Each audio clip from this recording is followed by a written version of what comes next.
What is up, guys? Welcome to another episode of the Meaning of Podcast. I am Ace. This is RB3. And this is the podcast where we get into the deeper meaning of your favorite film directors' films. And this episode is a good one because guess what? The biggest movie this year and the biggest movie in a while was The Last Jedi. And that was directed by a filmmaker known as Rian Johnson. So we're going to be going through all the Rian Johnson films with Last Jedi, Brick, Brothers Bloom, and Looper. So there's not too many films to dive into.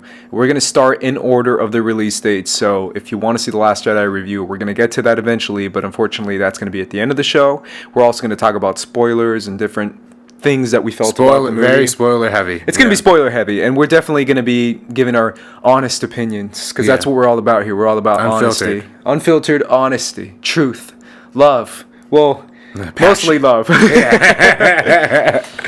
definitely stick around for that as well. But before we do, we always like reading your guys' comments from previous episodes. And our previous episode was baller, because guess what? Everyone listened to that episode. Oh, yeah. Great ratings. Man. Around, Alexander Payne. Oh, I see you guys, all the Alexander Payne fans out there. Mm-hmm. Yeah. We know who the real film fans are. Real film fans are. Cinephiles, Pretty much didn't do well, guys, but it's okay. Because we like Alexander Payne, and we still feel like it's a good decision to do an episode on him and to shine a light on different directors. So we want to be reading your comments from the previous episode, and let's start with Movie Ace. Great name.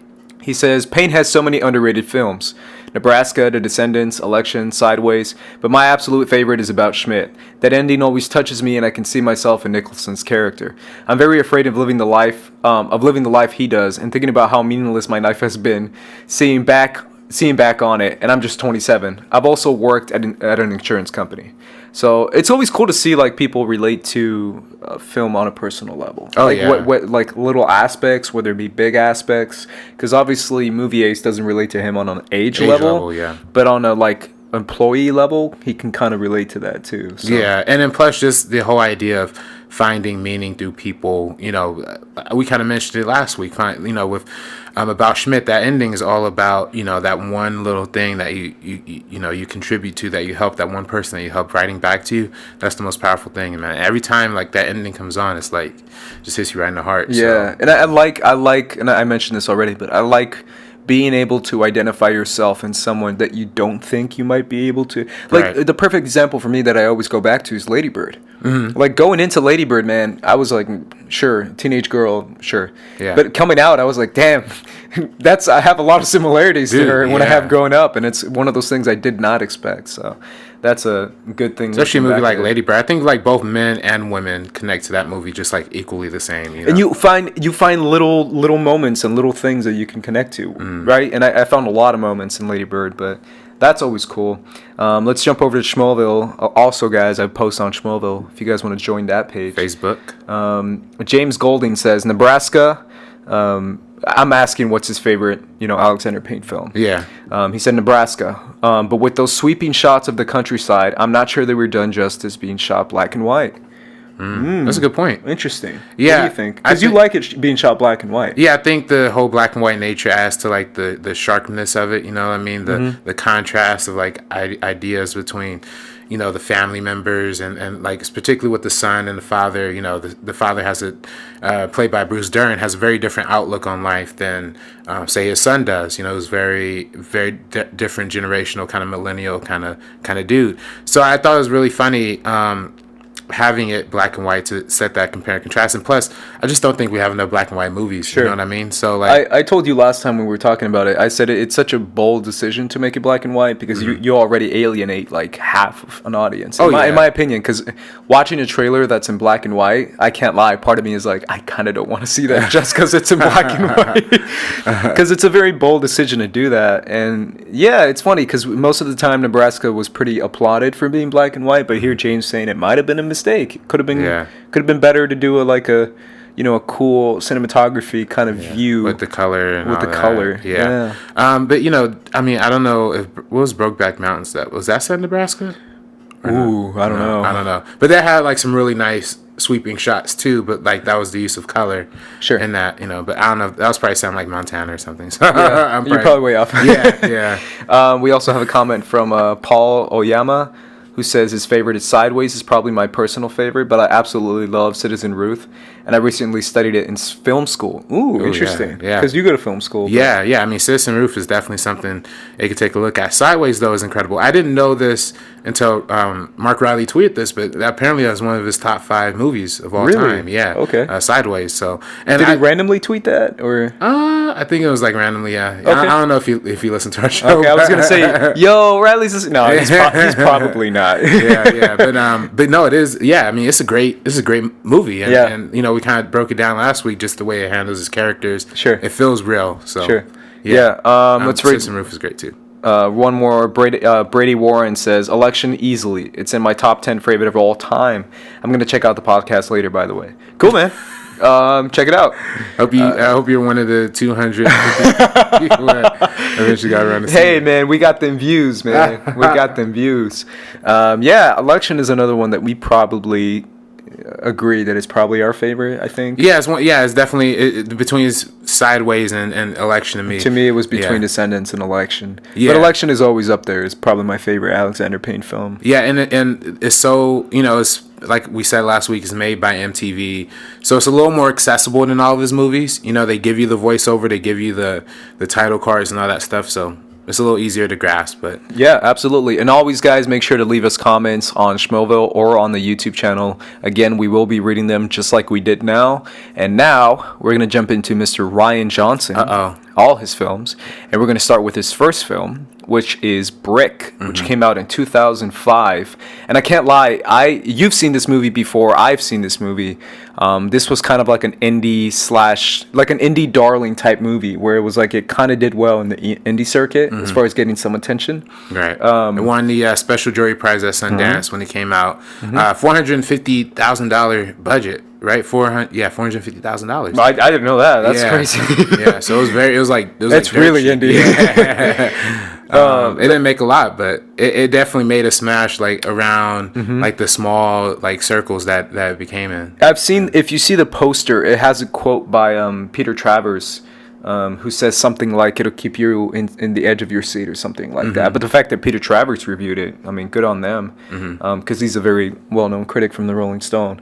I've been keeping up with Peter Travers for years. But basically, this is Rian Johnson's first film. It stars, obviously, JGL. And I can't lie, man, I told you, because I've seen Looper, and I've seen Looper before I've seen Brick, so I expect the grittiness of Looper and the kind of seriousness of Looper. So going into Brick, I was like, I'm going to get that with this movie. As soon as the movie starts out, it's hyper real. Because JGL is talking to some people, and that's not how people talk. Yeah. They talk so fast. Hey, man, you dealing with that? Yeah, he's dealing with the girl. Oh, all right, with the girl, what is he going to do with tonight? Oh, I don't know, man. Oh, where's Emily at? I don't know. What do you think Emily's at? I don't know. What do you think she's at? And it's like, what? What is going on? Right. They're all talking hyper fast, and it's hyper real, and it's a little bit more over the top than I thought it would be. It's very over the top, actually. And I expected Rian Johnson to be like a serious, gritty filmmaker, kind of like Looper's a little gritty. And that is not this movie at all, man. It's not. I'm not saying it's bad. I'm saying that's an interesting. It's a very.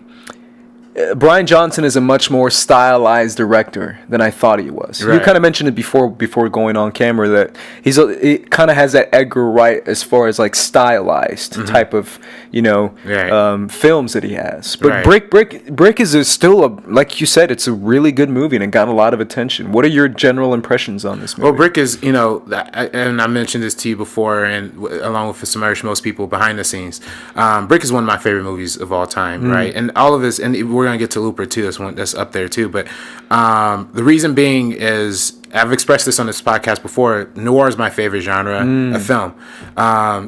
So this movie is very clearly emulating the noir, and not even like neo-noir. It's just straight up something 1940s dialogue, 1940s, like the way it's constructed structurally. It takes a lot from movies like The Maltese Falcon, Double Indemnity, with the femme fatale, the bosses, the crime lords, but it just puts it in a high school setting, right? And I think that's what's really fascinating about it.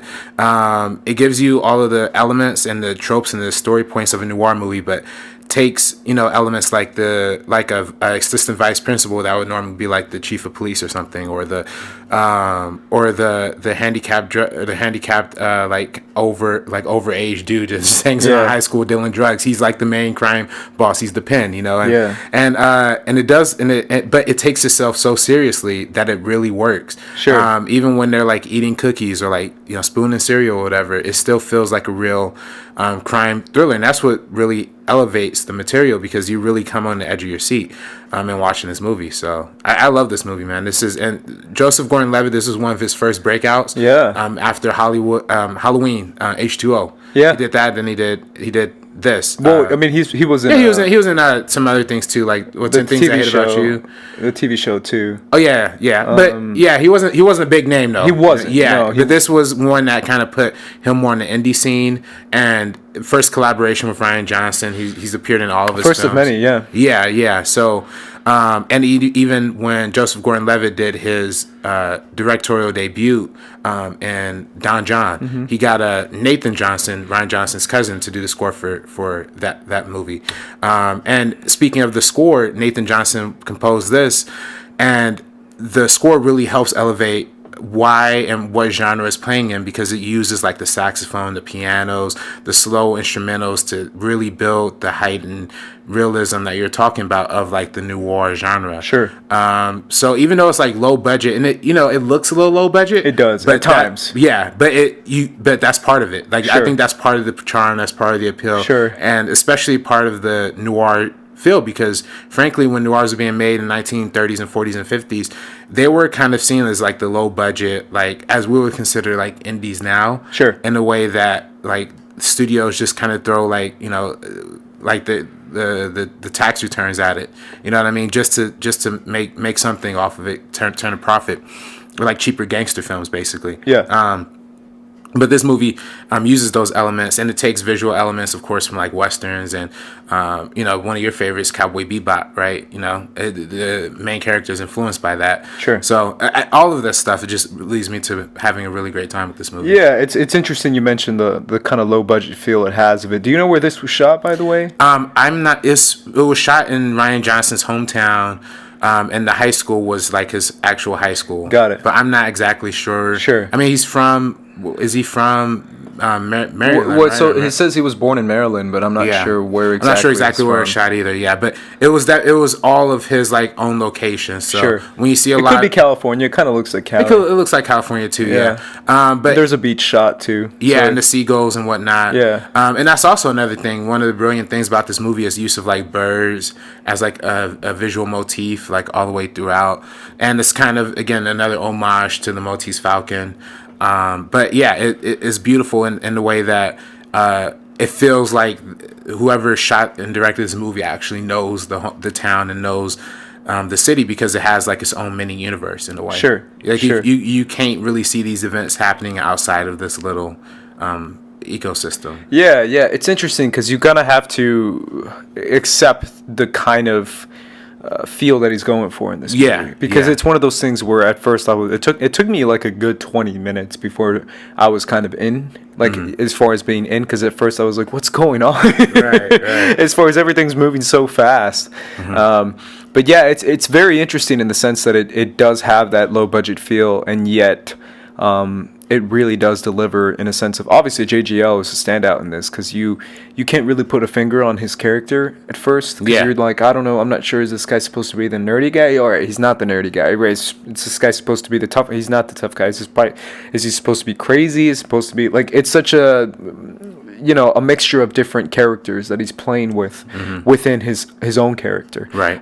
So that's always interesting. And the fact that it's, like you said, it's about like the two crime bosses or the crime boss, and getting into that whole drug kingpin kind of thing. But basically, we're not going to give too much away, but essentially, this is not a spoiler, by the way. And I know people who say that this is not a spoiler, it's not a spoiler, but it's literally in the synopsis, and it's literally in the first 2 seconds of the film. Yeah. But basically, it's JGL trying to get justice for the murder of his ex-girlfriend. Yeah. And again, it's in the first 2 seconds of the film. Like, it opens with the shot of her.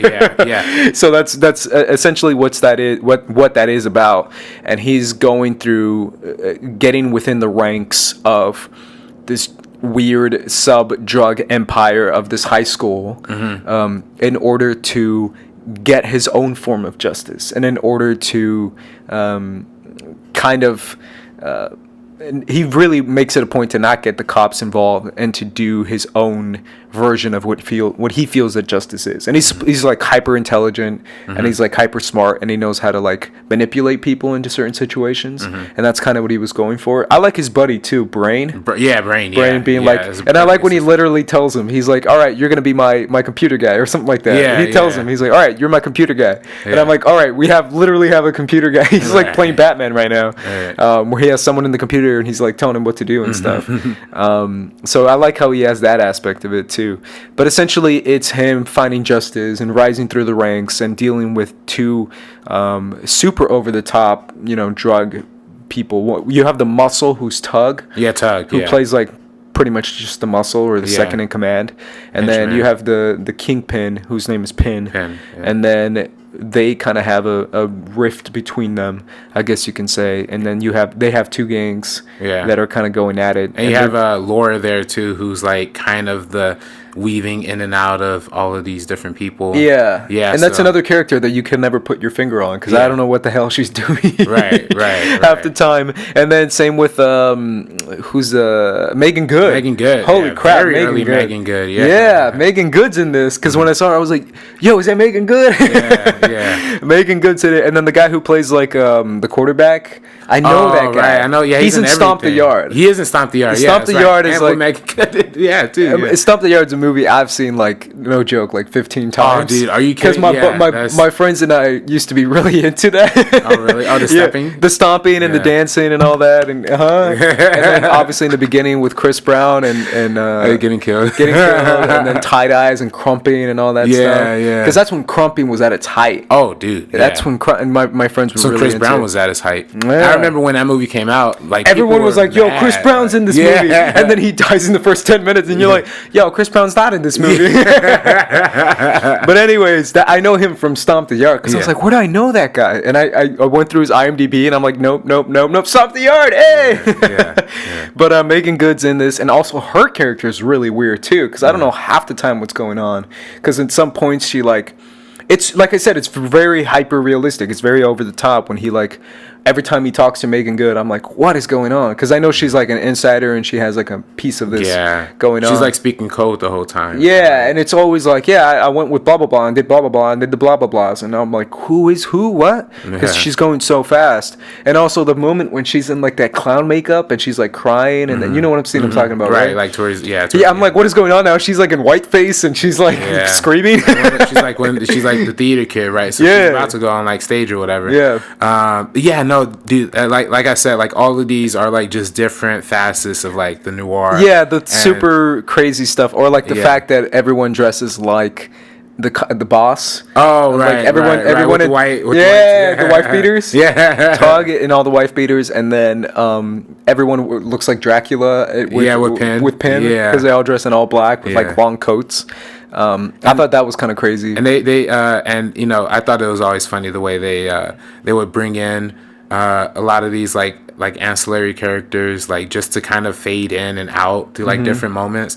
Like when, I don't want to spoil it, but towards the end, Tug has a big moment with I can't remember the dude's name.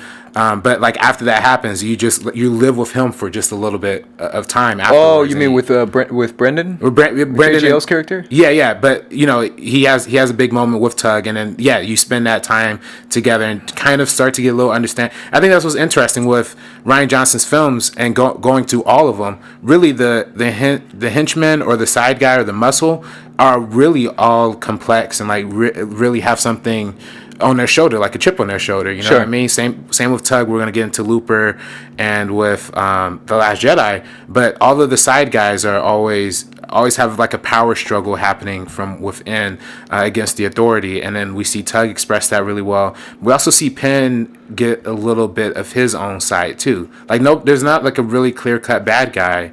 And with the whole last monologue at the end, you even learn that maybe some of your favorite characters aren't the good guys either. You know what I mean? So it's very nice and complex in the way that it handles these mature themes within a high school setting, which Sure. could frankly be really silly. Sure. But it comes off really authentic. And the way he shoots this movie, I mean, he said he was inspired a lot by like the spaghetti westerns.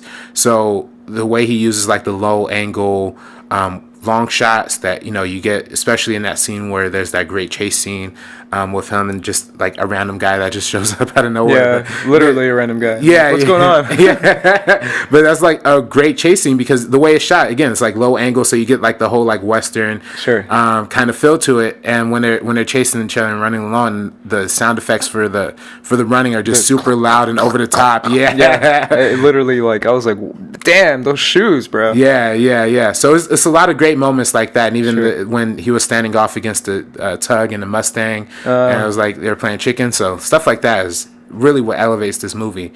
But it didn't really perform a lot commercially. It kind of just became like a cult classic in a lot of ways. And I think a lot of that has to do with its anime influence, right? You talk about how overly intelligent this dude is. Like, that is very something out of anime. And of course, you know, Johnson's even stated himself that he was influenced, Brandon, by Spike from Cowboy Bebop. So, like, what were your take on that? Like, do you see, like, the anime influence? Yeah, because anime, that's a lot of things that people don't get about anime, but part of the artistic value of anime is the hyper feel of it. By hyper, I mean heightened. Everything's kind of over the top. Everything's quippy and fast and giant and bigger than usual and longer and epic. And that's the thing, because it's very much not any kind of Hollywood movie where everything's subdued and smaller and intimate, where anime is heightened and hyper and crazy.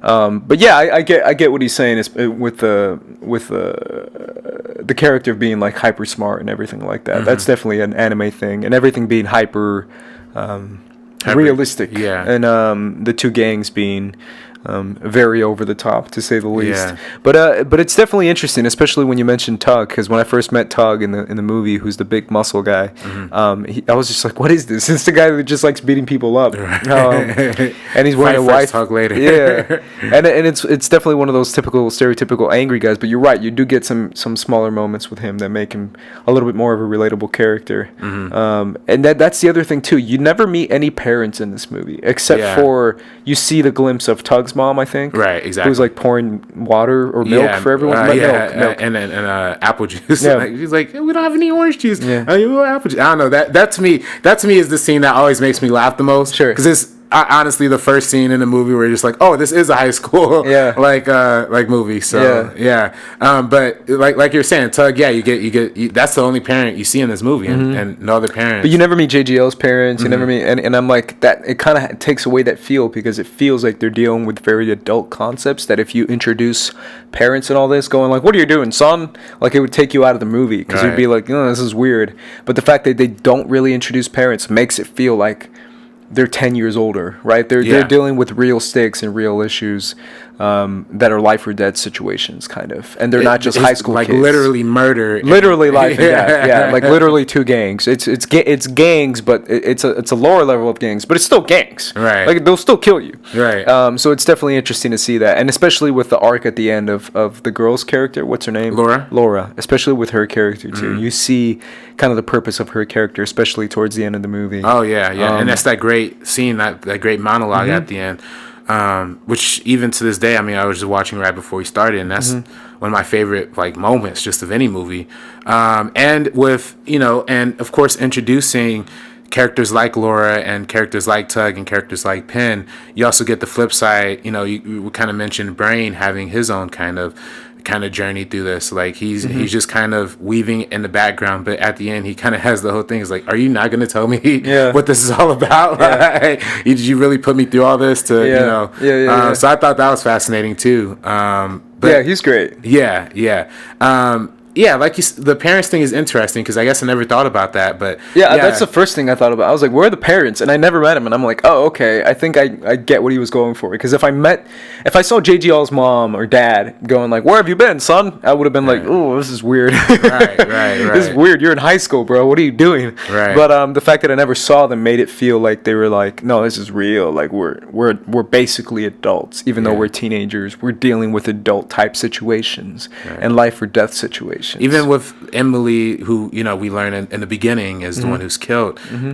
She has her own story that we become more invested in, develop in, even without her even being there, right? Like, just the narrative that we get from all these different people involved, like, oh wow, she was really damaged, she was really troubled, and you can see how she gets to this point even as a high schooler in the end. So yeah, and it's also based on, like, a lot of this movie makes a commentary on who you're surrounding yourself with. Oh yeah, your friend groups, your cliques, your the people you choose to trust, kind of thing. So it's very interesting to see, like, the downfall of Emily was essentially the people that she chose to be friends with, right, and the group she chose to be friends with. Yeah, and frankly, you know, this movie came out in 2005, and this was kind of, you know, this is maybe a little spoiler territory, but it kind of comments a lot on the idea of teenage pregnancy, right? And especially something in 2005 that was, like, at the tip of everybody's tongue, especially with that huge spike in teen pregnancies happening in the 90s and the early 2000s. This movie kind of addresses that in a way that's, like, really weird and strangely touching, but like also, like, very emotional and, like, powerful.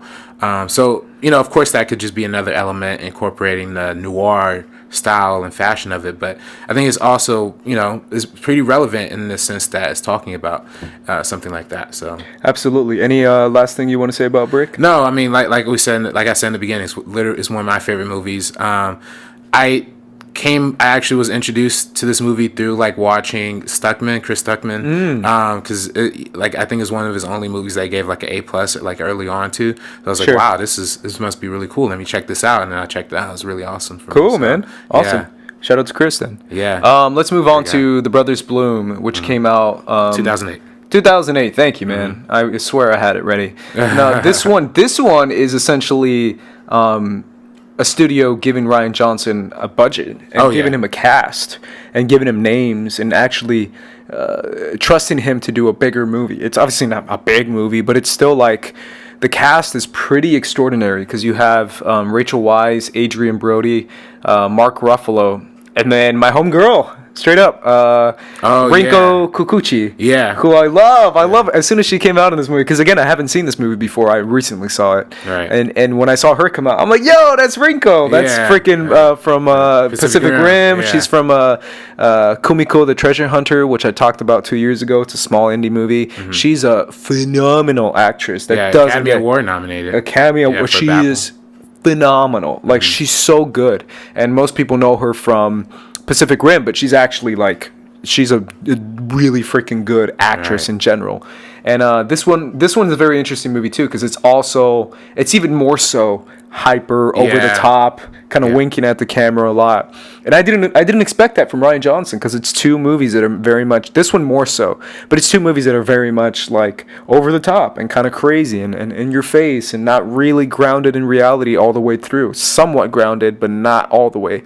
But essentially it's about two kids who grow up as foster kids, and they're two brothers, and they're essentially learn to become con men, and it shows you how they start out as kids, learning how to lie to people to basically get what they want, and especially when they're foster kids, it's something they have to deal with a lot, jumping through different homes and through different parents and stuff like that. So it kind of breaks down the story, and it tells you that they've done this for a while and they learned that that's the only way to live, and then it shows you their adult versions, which is basically Mark Ruffalo and Adrian Brody. And Mark Ruffalo's character is known as Steven, right? Steven, who's known as essentially a writer, an artist at creating cons. Yeah, he's an author. The line he says in the movie, he's like, he writes his cons like a Russian literature novelist, with every detail and emotion and character and everything explicitly planned out to the T, that he knows when people, like, even at this moment, he knows when people are going to turn, and when they turn, he's ready for the turn, because he knows people really, really well. Right. And he always kind of overshadows his brother and puts him in a position of being vulnerable, and his brother is kind of tired of living the lie of his life. His life is an entire lie, and it's never really true. So it's kind of Adrian Brody being kind of tired of going through the cons and going through life as being a liar, and Mark Ruffalo's character kind of riding that through. And their con in this movie deals with mainly Rachel Weisz's character, right? Who is a character that is actually is very over the top character. Yeah. She's basically insane. She's this crazy eccentric, super rich, epileptic photographer who has seizures every once in a while.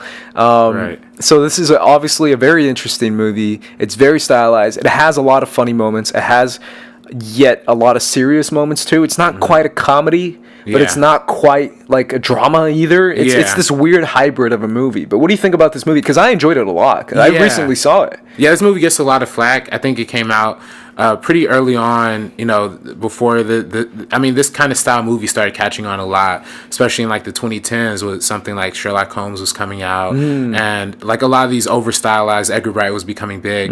So this movie came out kind of before that, so a lot of people didn't really catch on to it. I know it.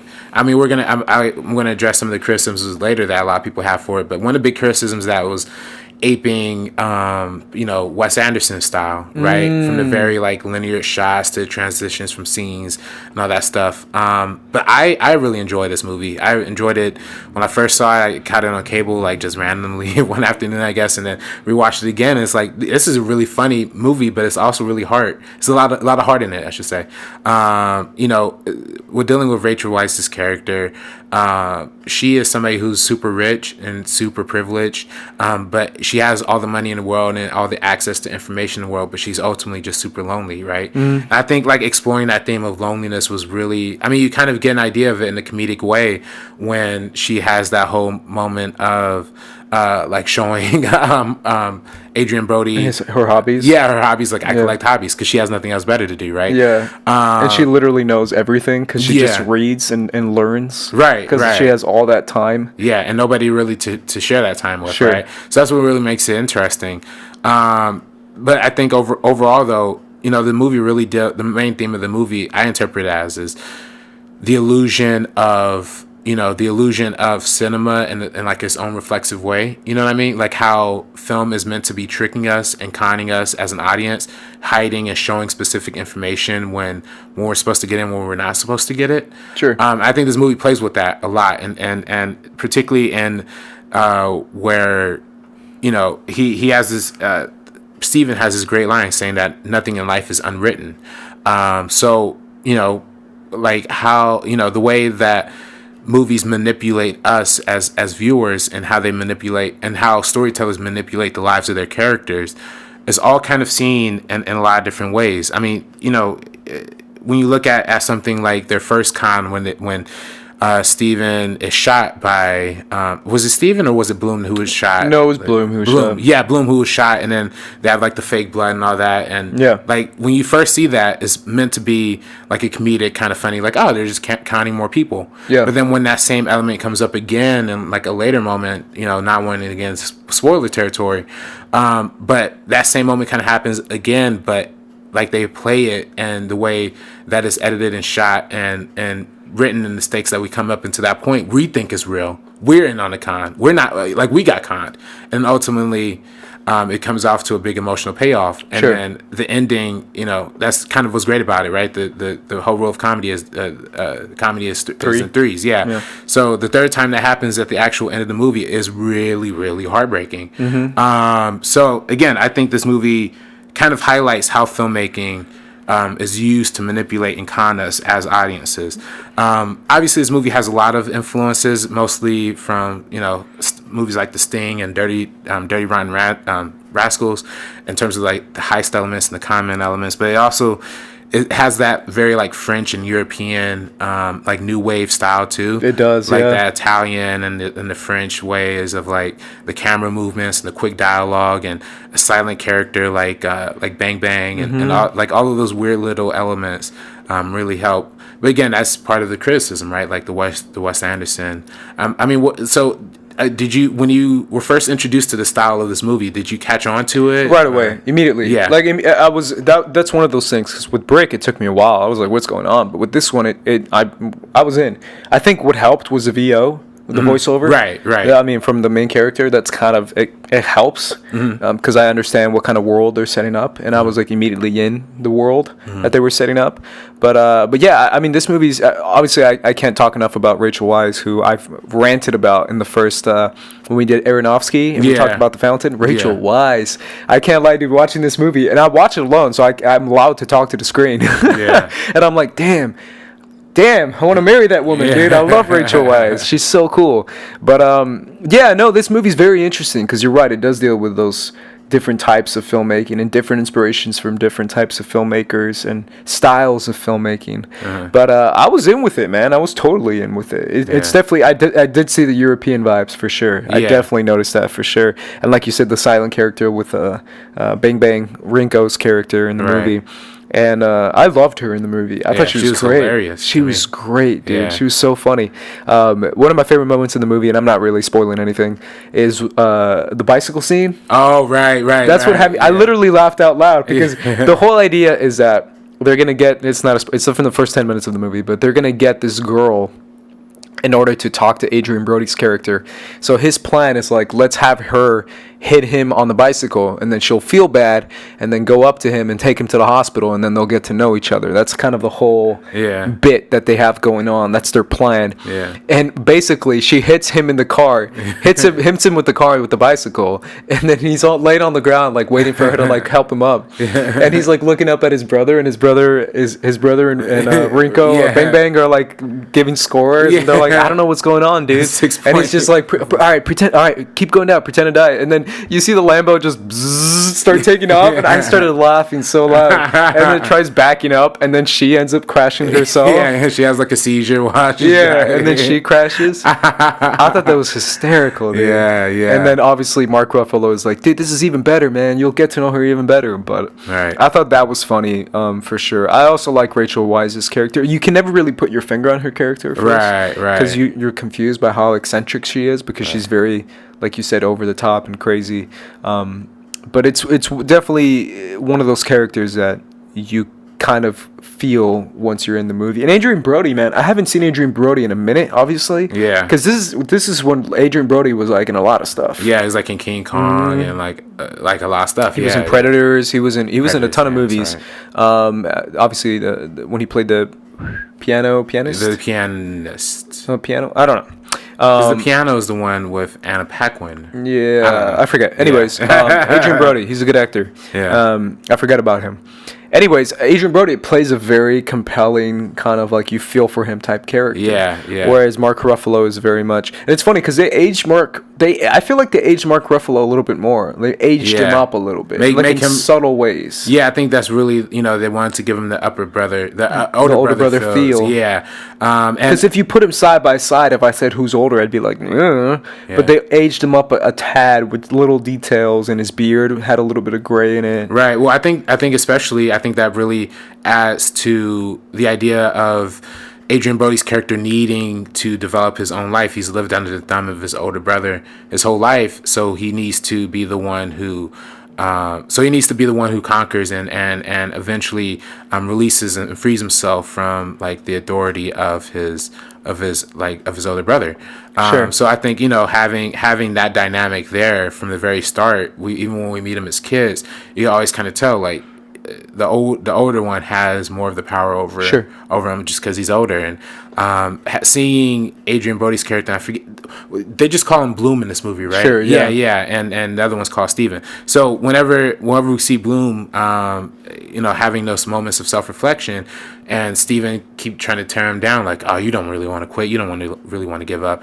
It really adds to like the whole idea of maturing and growing up on your own. Sure. So it's really nice. Also, I really like the moment between Rachel Weisz and Adrian Brody when they're talking about her life, and when he asks her if he feels her life was like, like she felt cheated out of her life because she had to take care of her mom and stay indoors the whole time, and never really got to socialize because she doesn't have she has an inability to have a social life is basically what it is. And she says no because I basically told myself that I'm having such a great time, or I told myself that I'm gonna give the life I want for myself, and I basically convinced myself, I basically tricked my brain into thinking that this is what I want. And it's an interesting thing that they said that about her character, the fact that she's able to convince herself that this is the life that she wants. Right. Kind of with like Adrian Brody's character, where he's just obsessed with getting out of that lifestyle, but he's still in it throughout the whole thing. Right. And the fact that they're able to, the fact that he wants an unwritten life, the fact that he wants a life away from the con is still a con in itself, kind of thing, where he's writing himself out of the story, but he's still in the story as himself. It's this weird little thing they do at the end. You know what I'm talking about because you've seen it. If you see the movie, you'll get it. But it's one of those things where I thought that was very interesting, how the way he's able to write himself, but it's still part of himself. Because at the end, he says the best con, the perfect con, is when everyone gets what they want. And that's essentially what happens at the end of the movie, where they complete the perfect con, and the perfect con might not be what he thought he wanted, but it is what he wanted in the end. It has a lot of layers, this movie, and I think it doesn't get enough credit that it deserves. I know one of the other criticisms, going back to Rachel Weisz's character, one of the biggest criticisms is also the idea of her being like the manic pixie dream girl, right? Like her just being there to kind of serve as the adventurous spirit to free the life of Adrian Brody.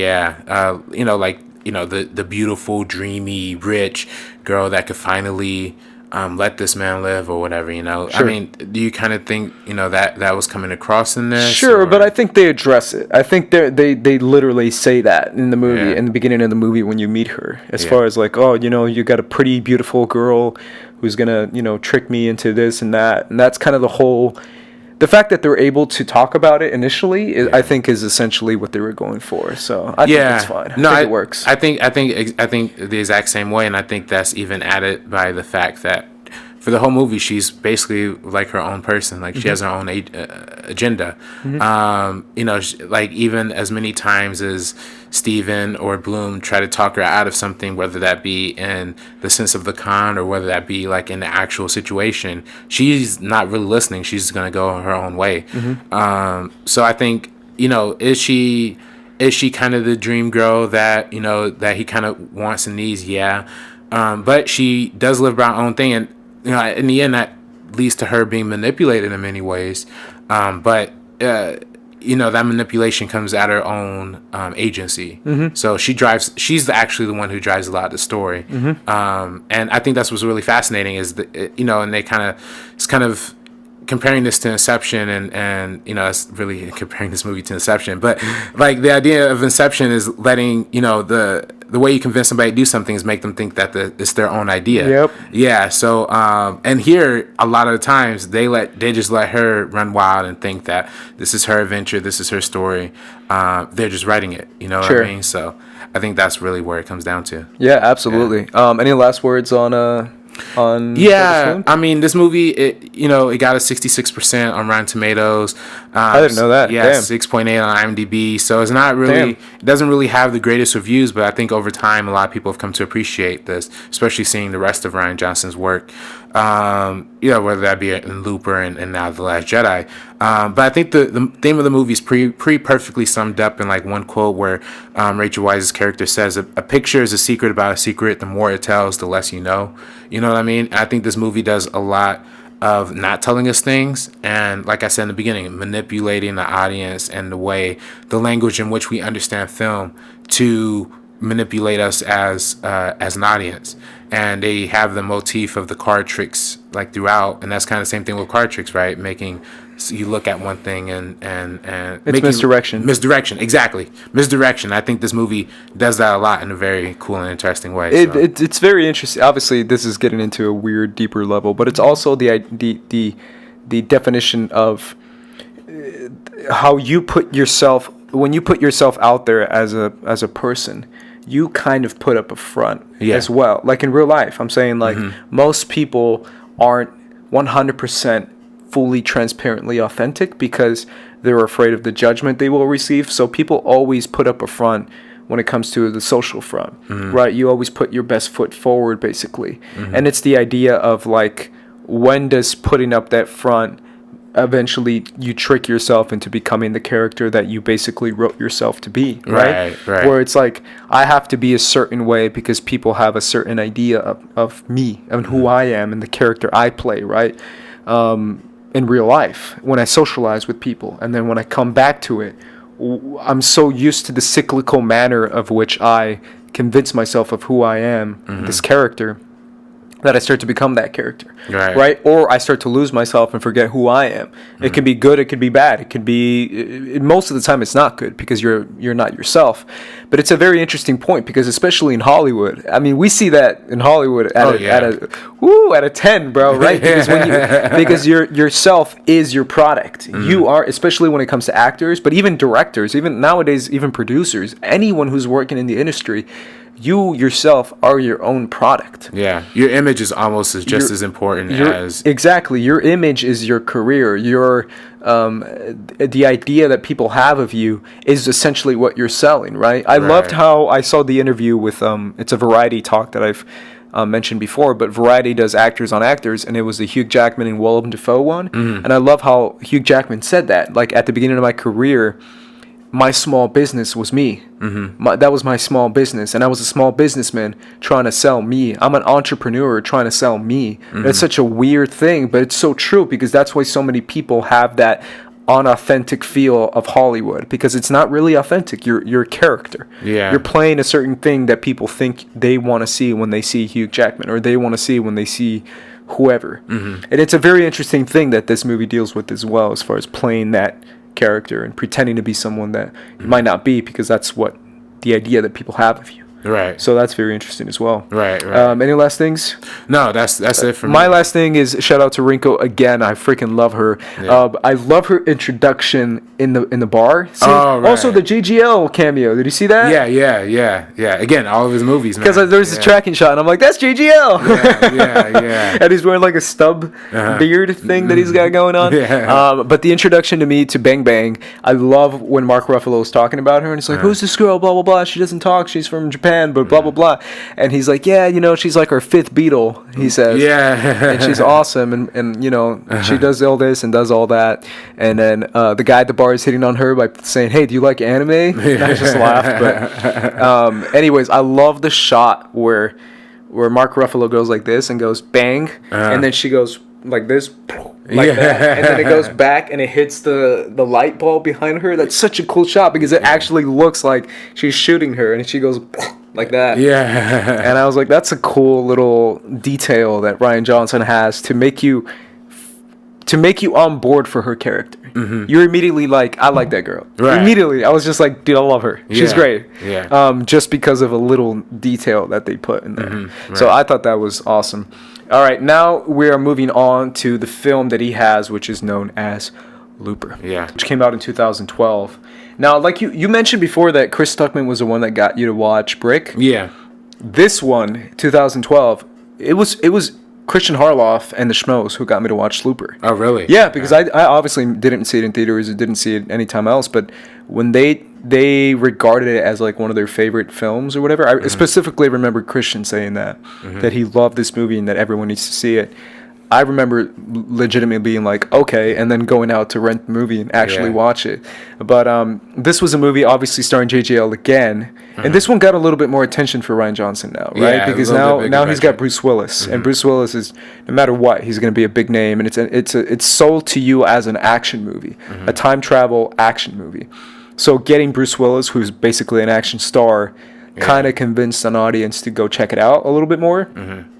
And it's interestingly, like, it's regarded as a great film, and yet it has a lot of debates, at least with me and my friends, because I debate this movie a lot, especially when it comes to time travel, because I'm like a time travel like geek, like nerd. I love time travel, and I love the aspects of it, and different shows and different movies that talk about time travel, and this one has their own interpretation of time travel.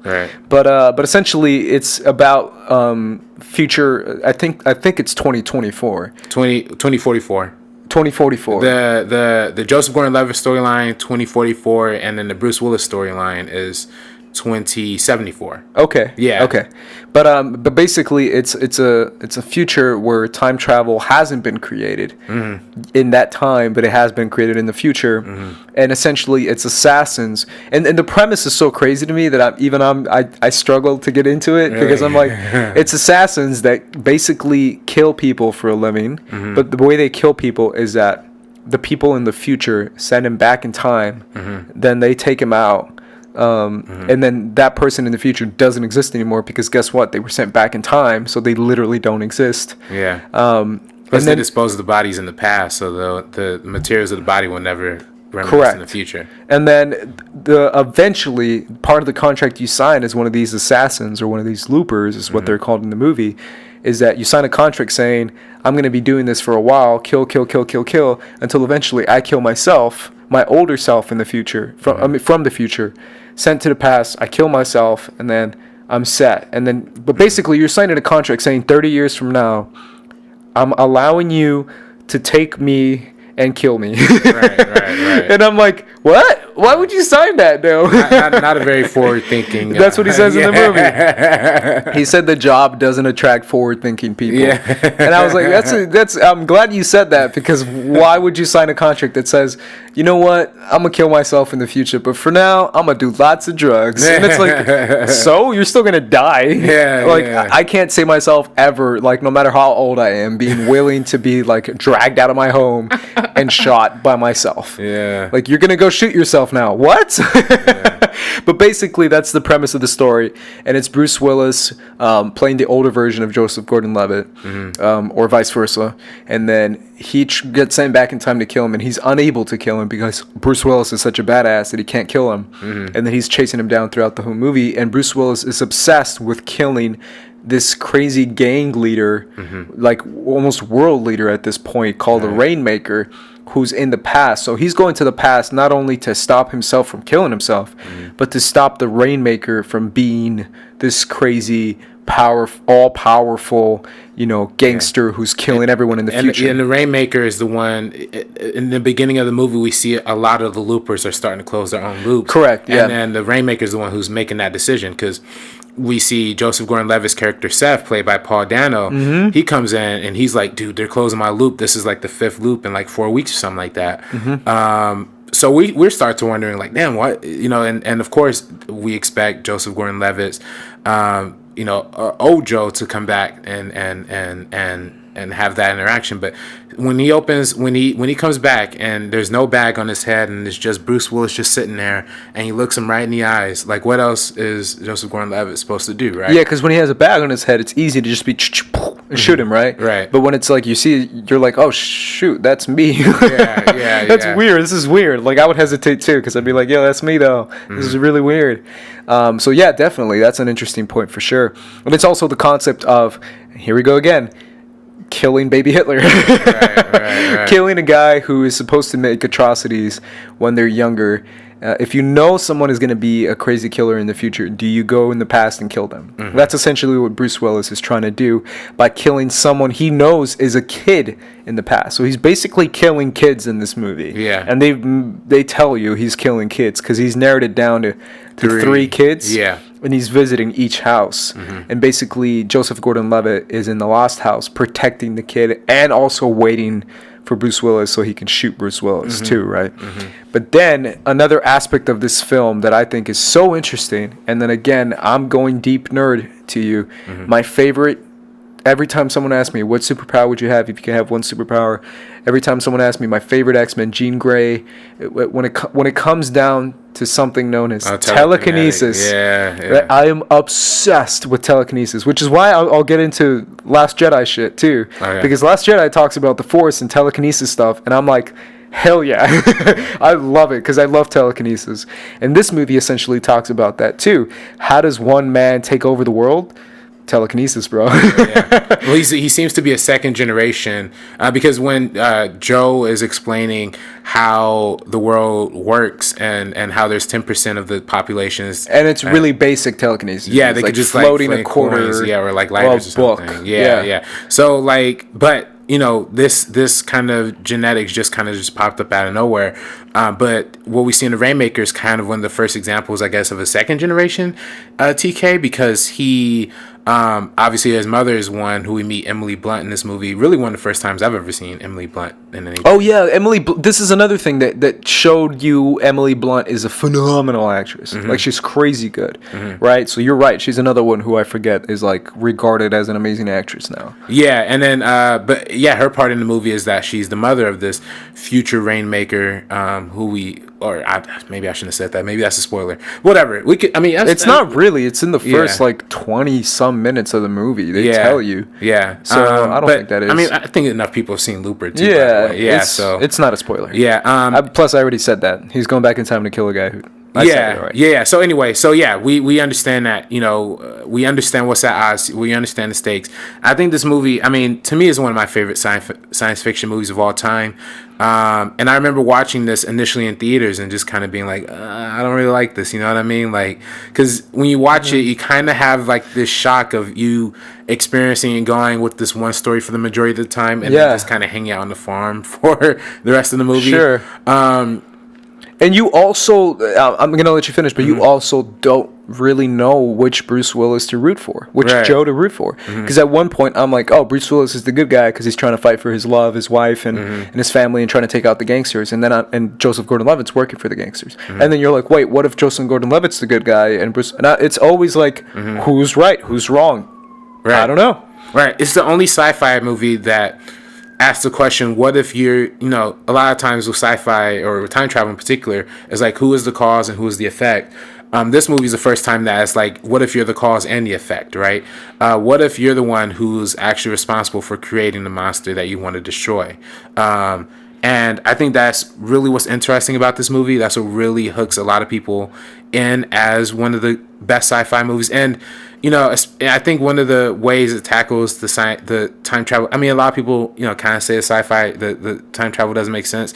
You can make an argument for. That's what my buddy, he argues to the death that it makes no sense. Well, it's, when they were doing this movie, they obviously brought in Shane Carruth, who Shane Carruth is the guy who directed Primer, which is regarded as probably the best time travel movie maybe of all time by a lot of people. So he, Shane Carruth, or if not the best, the most complicated time travel movie, right? Shane Carruth, Primer, and an Upstream Color in 2013. But Rian Johnson had him, look at the script and kind of consult with the time traveling elements in this movie. And ultimately, I think where they landed on, at least according to the director's commentary, is that the time travel rules in this movie are similar to that of the Terminator, right? So if you're in one timeline, if you're in another timeline, but you time travel back to your timeline and you start to change that, you're in one particular timeline. So, and the fact that when something happens to Joseph Gordon-Levitt, like he cuts himself, it'll come up on older Bruce Willis because in that timeline that happened, even though his memories are from another timeline. You know what I mean? Yeah. So it's a little tricky, but like I think ultimately they found it's definitely a little tricky. Keep going. Yeah. Well, they found their set of rules and they're mostly staying consistent with it. But it's the same idea of the Terminator. There's the rules they're going off of Kyle Reese being sent back into the past of a timeline that he's not in, but the timeline that he alters is ultimately the timeline that we're going to see in the future. You know what I mean? Sure. So yeah, I think that's where it really lands. I love this movie.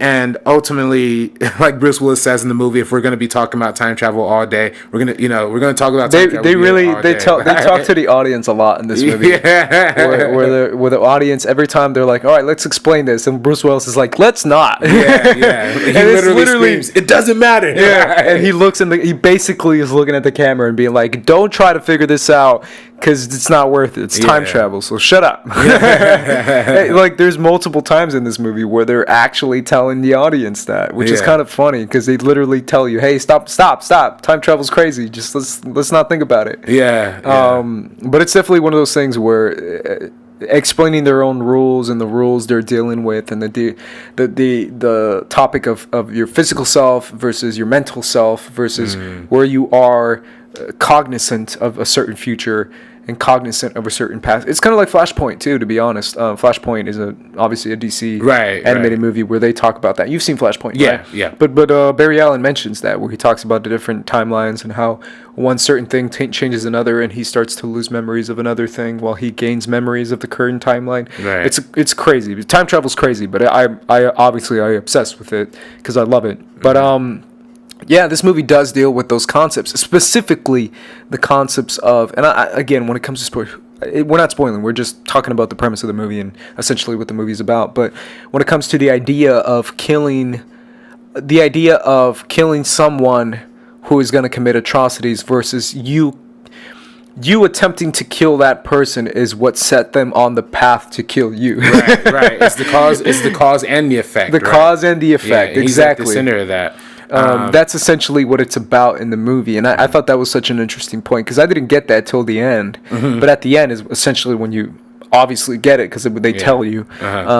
Versus the older Bruce Willis, trying to kill that kid, turning that kid into eventually what he is, or is it the idea of the kid not being raised by his mother, versus if he had his mother, he might have not been the monster that he becomes, kind of thing, right. I mean, it deals with a lot of interesting ideas of, again, and this is coming from another look at the future, like, economy, right? I mean, a lot of what this movie's about is like globalization and commercial and capitalism nature that kind of leads to these like dirty, grimy consequences for a lot of these people, right? I mean, the Joe character, he lives in the city.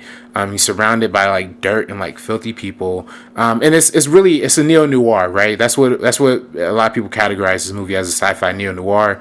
And actually, funny enough, this is the movie when I saw it, I didn't really love it, but I was interested in this idea of, what is neo-noir? What is this? So I kind of started to look into that stuff, and that's ultimately what became my favorite genre. But yeah, this movie, in dealing with the ideas of like Chinese money, like the Arabic watch that he carries, like how global the world is supposed to be now, I think that's really what plays another role into what makes the Rainmaker such a powerful figure, because he's able to sweep into the mob and take over because this is so widespread all around. So it's very interesting too, and it talks about the evolution of each country, right? Yeah. Whereas like where you think one country will be in the future versus what eventually becomes of that country. Right. Specifically with China and specifically with France, right? Because he's trying to learn French because he's obsessed with France. But in the future, France is going to be whatever versus China is going to be popping in the future, right? So he's like, why don't you learn Mandarin? Because China is going to be popping in the future. Yeah. Right now it sucks, but trust me, in the future, China's going to be lit. It's going to be crazy. You know what's funny about that too? The movie was actually supposed to be set in France or in Paris when he goes into the future. They just didn't have enough money to shoot in Paris. So then, but because the movie was Chinese financed, the financiers just like, why don't you just shoot here? We'll cover the cost of that.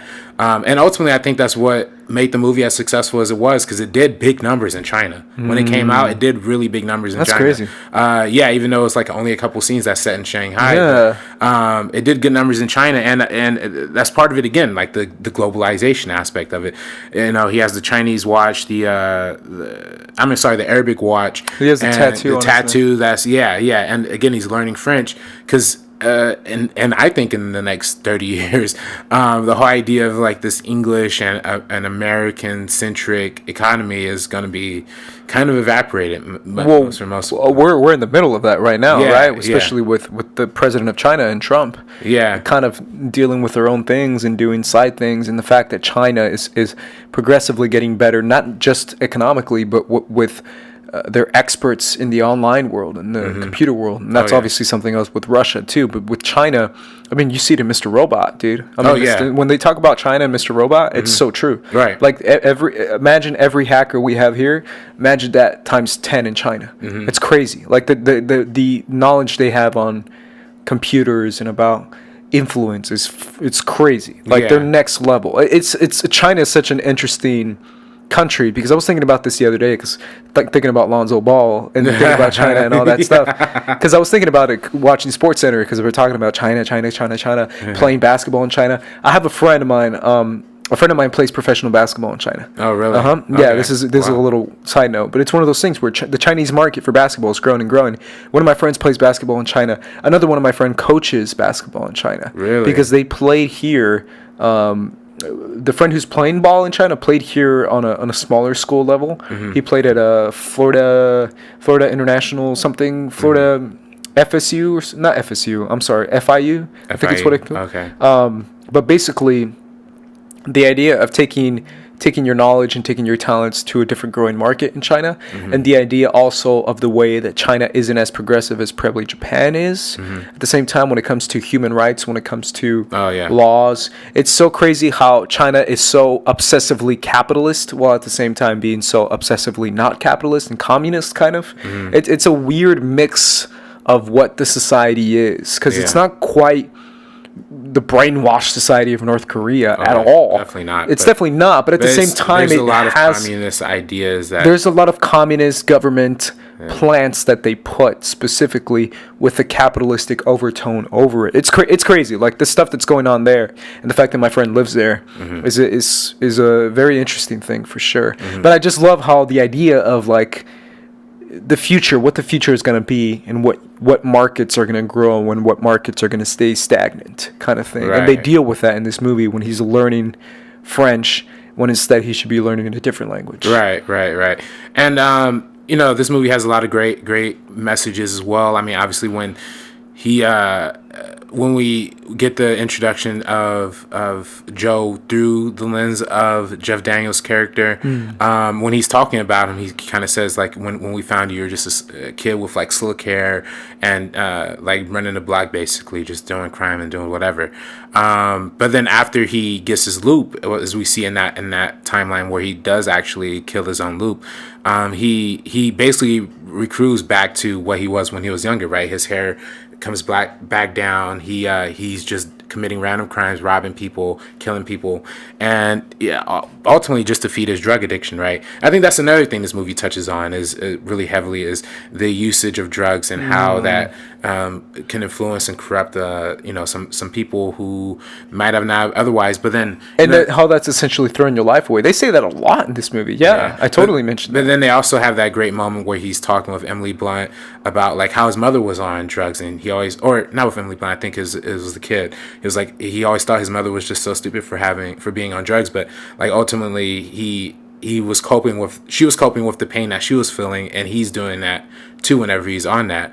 And it's kind of weird seeing, not weird, but it's fascinating how this movie positions the use of drugs, particularly when most of these kids are like losing or like are closing their own loops, and then their solution is to celebrate and get as high as possible, like, and just like, I guess, enjoy the rest of their lives, just throw the rest of it away. But it's also the idea of being how your future is dictated by your past. But your obsession with drugs specifically, right? Where it's like I'm hooked on drugs, and in such a way that I'm basically throwing away my future, where I basically don't have a future, where I'm basically just an empty-list junkie who's just looking for the next hit, right? That's such a crazy, not crazy, but it's such an interesting concept, the way he chooses to identify drugs as the same thing as throwing your life away. Right. Well, it's the idea of self-obsession. And I think that's the theme in all of Johnson's movies, whether that, especially in Brothers Bloom, with the idea of the con men, right? Conning people out of just thinking selfishly. And we'll see that in The Last Jedi as well. But self-obsession is when we see it in this movie, it comes in the form of younger Joe through his abuse of drugs and how he's just not caring about anything and just living his life vicariously and whatnot, like hooking up with strippers and stuff. But his older Joe, his self-obsession is killing these kids, is finding the Rainmaker and avenging his wife, essentially, who dies at the hands of the Rainmaker. And by the way, that whole sequence when we see like from year 1 to year 30 and how the Joseph Gordon-Levitt character develops into the Bruce Willis thing, that's brilliant, man. I gotta tell you, Rian Johnson's like the king of montage, dog. And the fact that it's mostly silent too. Yeah, like no dialogue. It's just all these like different locations, different spots, like times where you think that's a big budget action sequence in itself. It just flashes to it and just keeps it moving, right? Like these are big story points that they kind of highlight. I think Johnson does that throughout all of his movies. Like every single use of montage in his films are just really bright and vivid and feel really nice and natural, but in carrying the story along, but also very stylized, and you get a clear understanding of what's happening. So again, this is, Looper is something that really has affected a lot of people. Did really well critically, made a lot of top 10 lists. I remember there was even some stuff about it getting nominated for the screen. I think it got nominated for the WGA original screenplay. Oh, really? I think, but I don't think it got. I'm not 100% sure, but I don't know if it. I know there was a lot of talk about it getting in the Oscar nomination for Best Original Screenplay too. But like I said initially, and watching this movie, the whole stuff, the whole second half being set in a barn, was really off-putting initially. But then revisiting that, you get a lot of the idea of, we've lived in the city life for long enough, and Joseph Gordon-Levitt's character has lived in the city life, pretty much all of his life. Now that he has to be forced into hanging out with this family and just kind of being recluded from the rest of the world, that's beginning his process of cleansing himself. Then he starts to go through withdrawals and starts to kick his drug habits. I think that's just really great, man. I think the way they handle that, and obviously there's life and death situations and stakes on the edge, but sure, at the end of the day, he's able to clean himself up in that way. So I don't know. I thought, what are your thoughts on like the way the pacing of this movie goes, right? The pacing's phenomenal. Yeah. It's great. I think it deals with those things very interestingly. And the fact that it makes both sides of the character very compelling, and you kind of root for both sides. That's my thing. Like, I really was rooting for older Bruce Willis the vast majority of the movie when I was first seeing the movie, right? I was like, yeah, dude, like, go save your wife and freaking kill the freaking Hitler kid. Right. But at the same time, eventually I found out, like, ooh, he's killing kids. It's not cool. Yeah. And then eventually I was like, all right, I see what they're doing. The fact that in order to stop a monster, you become the monster that you initially were trying to stop. Like, that's deep in itself, right? And it's also the concept of a kid, it's like childhood, right? How much childhood can dictate who you are, how much the innocence of a child experiencing certain trauma can stay with them their entire life, to the point that they're inflicting so much pain on people in the present, right? Where it's like the idea of an innocent child is so pure and so innocent, corrupting that child at a very young age and making him feel the real world at a young age, is damaging. It's detrimental to who they are as a person and who they become as a person. And that's why so many parents, like in real life, are obsessed with keeping their children safe, keeping them protected, keeping them from watching certain things, from speaking certain ways, because they want them to experience their childhood in the purest manner they can, so that when they get into the real world, whether that be high school, whether that be college, whether that be their first job, they now know what it's like to have a childhood that was very much fulfilling, right? That's why as a parent, like, I'm not a parent, but as parents, I didn't realize, man, especially living with my brother, and he has a ton of kids. I didn't realize how much being a parent really meant you kind of don't have a life. And I don't want to say that in a bad way, but in the sense that you're giving up certain things that you like and certain things you want to do, and you're giving all that up for your kid. You want your kid to have moments and to have memories of certain things, and you're working your way to build those memories, and you find satisfaction in the memories and in the joy of your kid in order for their life to be a success. But you as a parent, you're basically just living for them, right?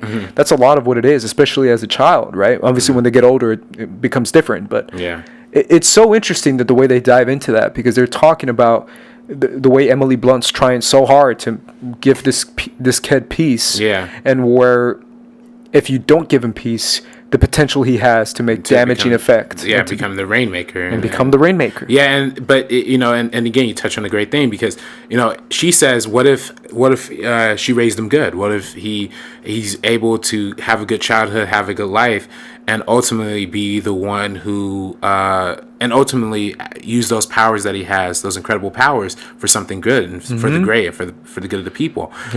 So, and now that we have one scenario where we see the bad version of this happen. Now seeing that Emily Blunt actually is able to provide for a kid, what would that result in? That's the ultimate question that young Joe has to ask, right? And protecting, because once he realizes that he's the Rainmaker, he almost wants to kill the kid too. like seeing how much power he has in that great scene with Ty Barishow, right? The guy from Modern Family. Oh shoot! Yeah. When he comes in and like the kid just like explodes him with like that cloud of blood, and it's oh shoot, what is this? Telekinesis is what it is, bro. No, but it's dealing with the concept of one of my favorite shows in the past, Smallville. Mm-hmm. Did you ever see Smallville? Yeah, I've seen a little. I haven't seen the whole premise of 10 seasons, right? It's a 10-season show, but the whole premise of it is essentially coming down to Clark's parents, Jonathan and Martha. This show is basically about Jonathan and Martha versus Lionel, which is Lionel Luthor. Right. What would happen in a different universe if Clark was raised by Lex Luthor's family? Right. And the fact that Lex Luthor is a product of his parents, is specifically his dad, who's a very vicious businessman, and he's very, strong-headed and vicious and cold-hearted, and very goal-oriented and obsessive. What would happen if Clark, Superman, was raised by the parents of Lex Luthor, Lionel Luthor, right? Right. And essentially it shows that he becomes bitter, he becomes cold, he becomes conniving, versus being raised by the Kents, who are very peaceful, who are very loving, who are very conservative, who are very, like, all these different ideals that are placed into the upbringing of someone who has potential world universe changing power, like a Superman, right? Because that guy's the most powerful guy in the universe. What do you do with someone who has so much power? Raising them, the responsibility it is. Same with freaking Rainmaker kid. His crazy telekinetic powers. He has the potential of blowing up the planet. He has the potential of saving the planet, right? What is the upbringing of that kid that can change it? Right. No, this movie deals with some of the biggest questions, I think. The sci-fi movie of this budget, I think the budget was like $60 million or something like that. Great budget, for a contained science fiction. By the way, we talked about the Jeff Daniels bad guy a little bit. I can't remember his name. Abe is his name. But even his henchman, henchman, another henchman who has his own arc, right? Sure. He is a dude who just wants to be accepted by the authority. He wants to see his own, he wants to be appreciated. He wants to be valued for things he does, and he's just trying so hard throughout the entire movie, even after even when he doesn't have to be. So I think that's really, really great. And the fact that Abe, Jeff Daniels' character, calls him cowboy. He's like, all right, cowboy. Yeah, think you're cool, cowboy. Like, and like how his gun is just like the ultimate antithesis of like his manlyhood. Like, sure.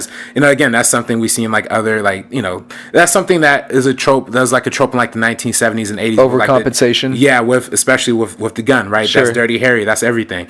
So he was probably raised on those ideals, and that's something that carried on into him. So when he gets his gap taken away, and Jeff Daniels takes away, he just feels like a little boy again. And I think that's really fascinating how he has that arc to him too. And the fact that Jeff Daniels kind of comments, he's like, all those movies that you guys are dressing up like are all movies copying other movies. Exactly. Another commentary towards the movie itself. Right. I thought that was kind of funny. He's like, those movies are just copying other movies that copied other movies. Yeah. And you're like, all right. I see what you're saying, Looper. Right. I see what you're saying, Ryan. I see it. No, it's really smart in that way, and I think that having all of those, especially, it has a lot of intertextual kind of references too, right? Particularly in his use of time travel, kind of relating back to like the Terry Gilliam's, like the 12 Monkeys, right? Something else that Bruce Willis is in. But that kind of notion of time travel being somebody who's stuck in between time and not really sure, like kind of seeing your own death is something that kind of reminisces throughout this film too. Sure. So again, a lot of great themes. I can almost wonder. There's that one big action sequence that Bruce Willis has. I almost kind of wonder if Bruce was like, "All right, I'm gonna sign on to this movie, but I need an action scene." You know what I mean? Like, I don't think it was even Bruce. I think it was like the studio. If Bruce doesn't kill at least 40 people, this ain't worth it. It could have been part of the deal. That's the genius. I love that scene though. Yeah, it's a great scene. And genius of Rian Johnson, man. Who else could get fucking Bruce Willis to wake up? You know what I mean? Like, no, for real, dude. Like you hear yeah. stories about Bruce being like the most like who gives a crap kind of guy and who doesn't do anything, but it's true. Yeah. Like that fool will not put any effort into anything. He's crazy. Bruce Willis is insane. He was acting his ass off in this movie though. Yeah, he was. It was really good, dude. Yeah. But I think he was just happy just holding a gun and shooting people. Yeah. Joseph Gordon-Levitt with the prosthetic nose. I know that's a criticism for a lot of people. It took people out of the movie. Yeah. It didn't take me out at all. Well, I think it helped connect the Bruce Willis appearance, right? That's what it's supposed to do. But to me, it felt like, oh, this kid would be a young Bruce Willis if, it wasn't distracting to me at least. Like I thought it was really. It wasn't to me either. Yeah, I think JGL gave a good performance. Oh yeah, and he really nailed the mannerisms, like the little eye twitch that Bruce Willis had, like when he was younger and stuff like that. Also the fact that I don't know, this might be a stupid comment, but the fact, dude. That scene where he's like eating cereal and he's like in a wife beater or something. He's so skinny in this movie. Oh yeah, like Joseph. I think he talked about it in a different interview, but he talked about losing weight for this movie. And I'm like, damn, dude, you got skinny. Yeah, like so skinny. Well, he's playing that junkie role, right? Yeah, that's what he's supposed to do. He talked about losing like I forget how much it was, like 20, 30 pounds for this movie. And like it's JGL. It's not like a fat guy. It's a skinny dude naturally. But the fact that he got so skinny for this movie is crazy. It's a testament to him. Last thing I'll say about Looper is. I think he says this in the diner, but he says, "Why don't you do what old men do and die?" I was like, "That's a great line. That's a great freaking line." It's probably my favorite line of the movie. And I'm like, "You gotta say that. Like, even if that wasn't in the script, I hope they just added that in." Because that's such a true thing. That's so funny that he's like actually talking to himself when he says that too. Like, you're old, die, dude. Shit. It's like, but I'm you, man. I don't care. You're old. Ew, gross. But what's the last thing you want to say on this? This is one of my favorite science fiction movies. Again, it's the idea of neo-noir, especially the stuff that's set in the city it's kind of, to me it feels like the sequel that should have been to Blade Runner. That's just me. You mean the greatness of Blade Runner 2049? What? Let's not get too carried away. All right. Again, I like Blade Runner 2049. Just don't love it. This movie kind of and it takes a lot of visual aesthetic from Blade Runner 2. It does. Or from Ridley Scott in general, right? From the production design to the cinematography and whatnot.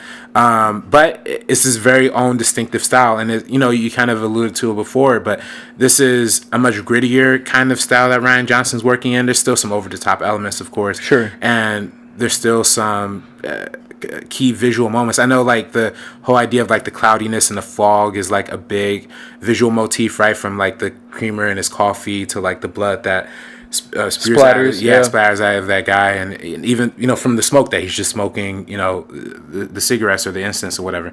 And when he gets high, like his eyes even get like super cloudy in the pupil. Yeah, that's a little detail I just noticed when I was rewatching it.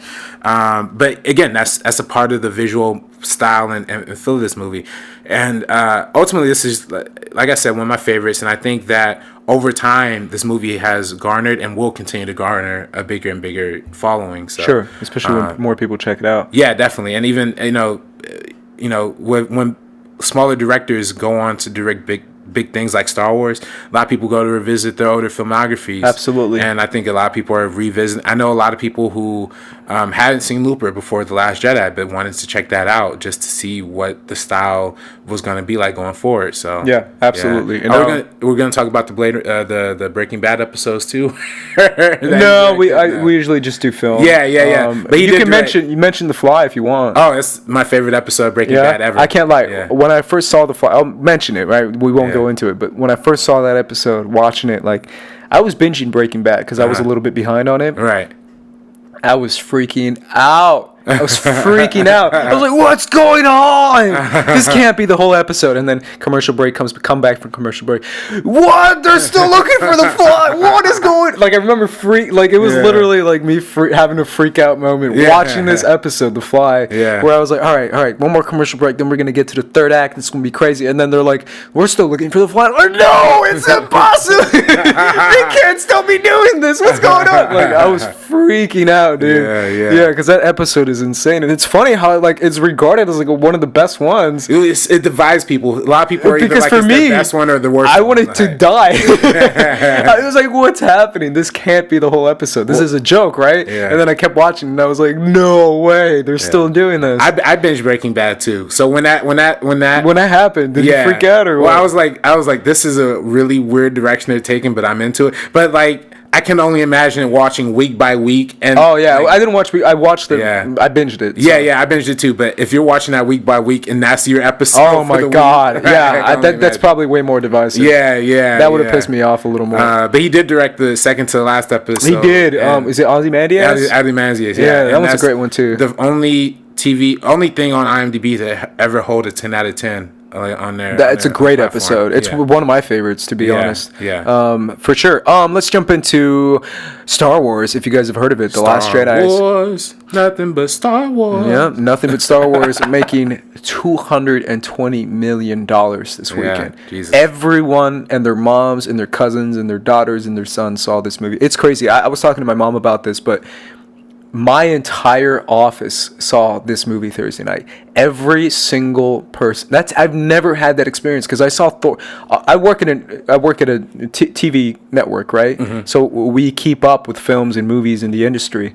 But we love movies. But the fact that everyone saw this on the exact same day, which is Thursday night, so that the entire office the next day can talk about it with spoilers, and you just have like this giant office of people just screaming at the top of their lungs, giant spoilers and things, and we feel free because everyone saw it, so we're not afraid. But the fact that everyone from the editors to the producers to the presidents to like everyone saw this movie the exact same time, and I was just like, I've never experienced that, man. It's crazy how many people, whether you're, old, young, anyone saw this movie. It's crazy the how much money this thing is garnering, and the fact that it's kind of split.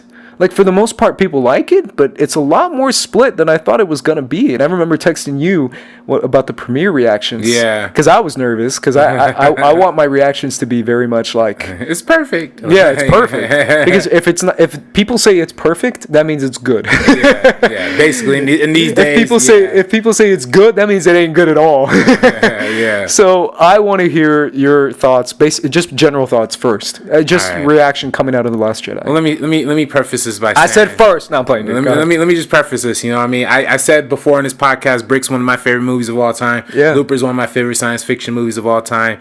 Going into this, and now The Last Jedi is one of your favorite movies of. No, I'm playing. Go ahead. I don't know about that, man. This I only watched it once, so I gotta.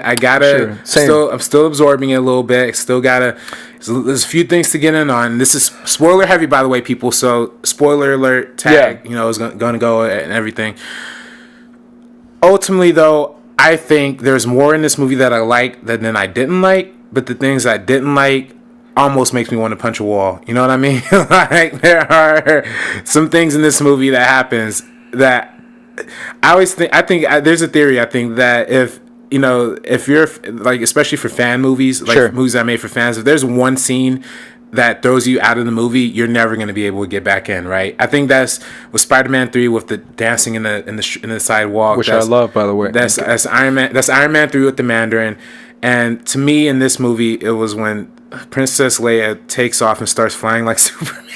Oh, really? I'm like, I couldn't, that happens early on, too. I couldn't believe what I was watching, dog, honestly. Like, I was almost like, what, I don't know. To me, that was like, you crossed the kind of a line to me. You know what I mean? Really? Like, that's such I noticed that. People are like, but overall, you're saying overall, you didn't like this movie. Overall, it's kind of a very big disappointment for me. Okay. But as I've kind of softening the blow more and more I think about it, because there are a lot of elements in there that are like really genuinely great elements that are really that I really attached to a lot as a film goer and as somebody who loves Star Wars. I think the different elements of this movie really helps the movie in terms of how much more complex it is than any other Star Wars movie. It's easily the most complex Star Wars movie you've ever seen, no doubt. And there's obviously a lot of big political themes that they're going off of here. Sure. A lot of big things in general, just about humanity and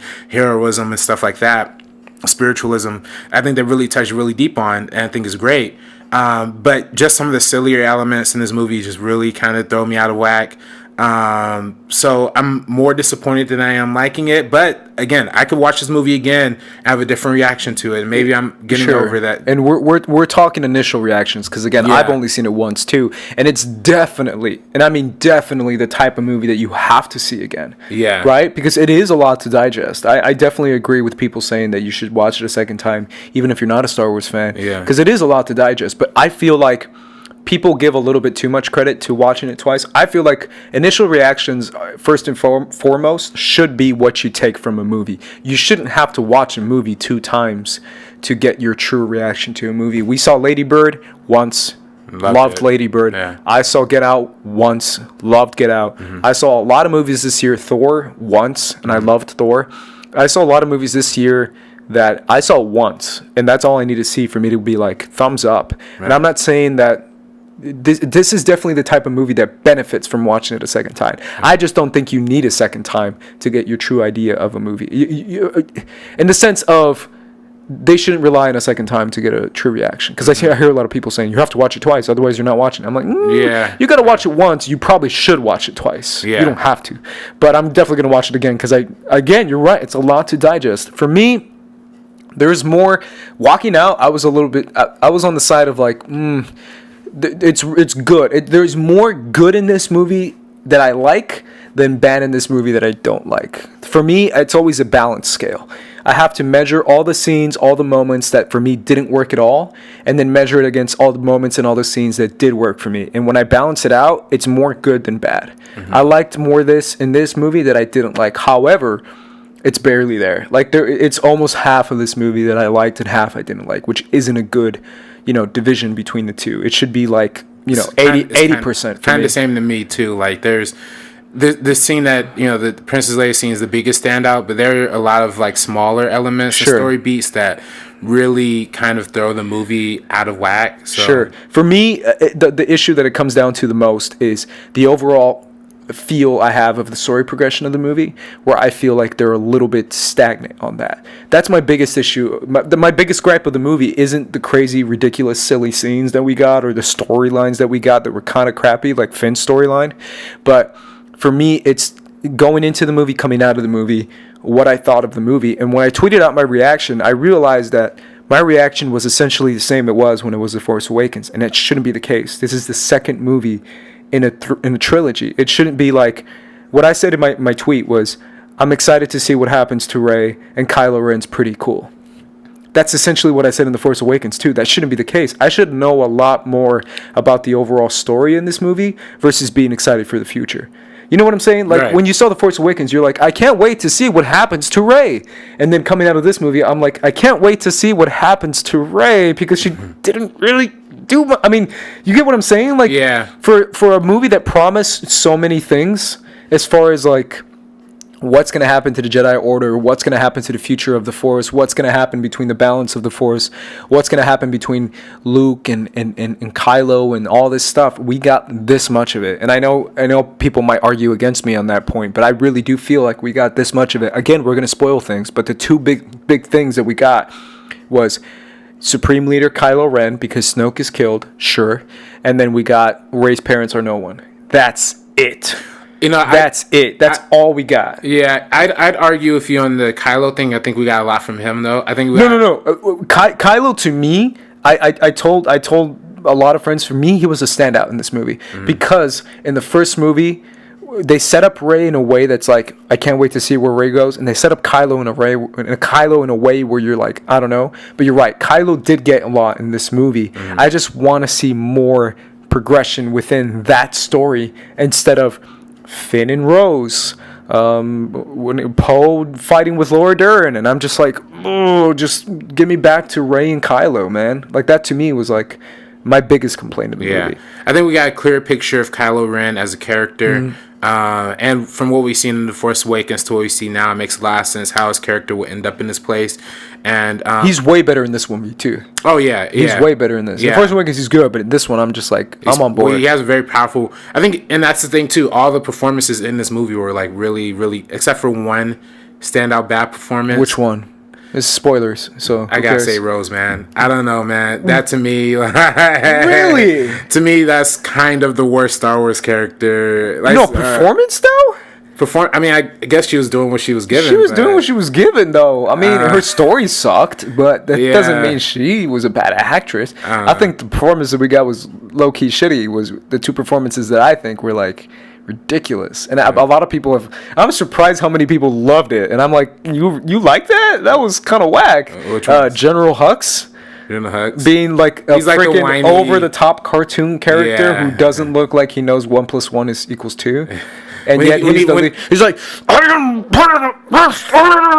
I'm like, dude, all those cheeks shaking like crazy, man, and turning bright red, like tomato red.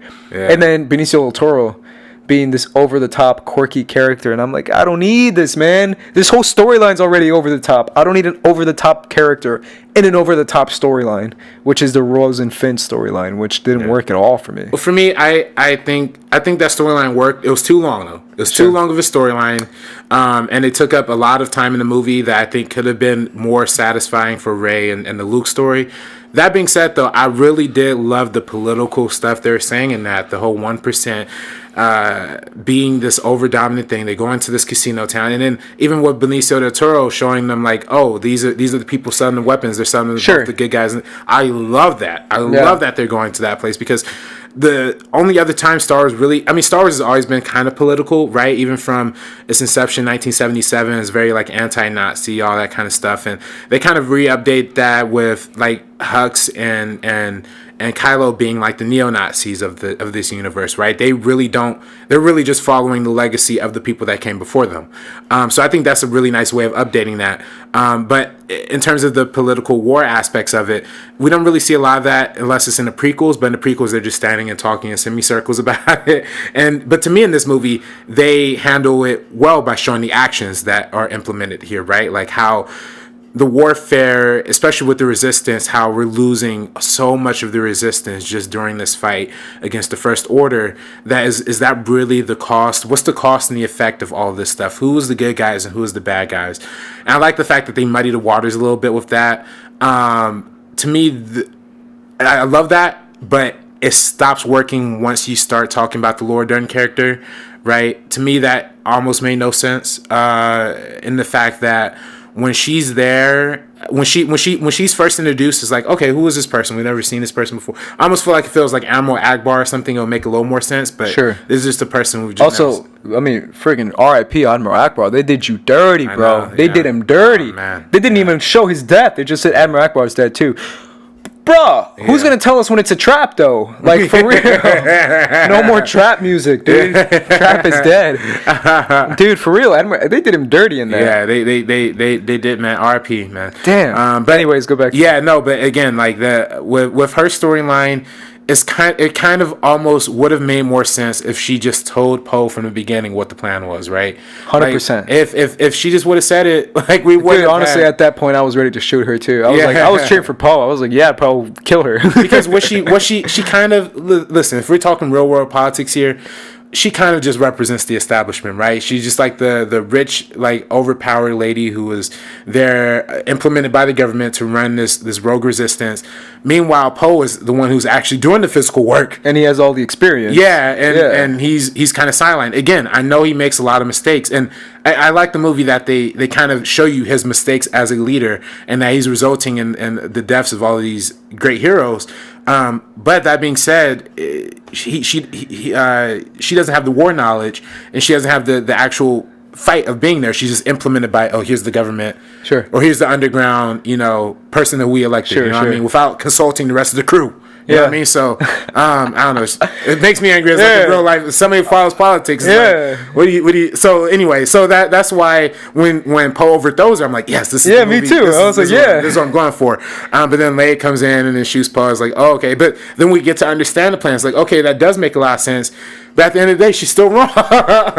She's still wrong. Yeah. If we would have went Poe's plan, it would have worked. You know, if Poe's plan would have more support.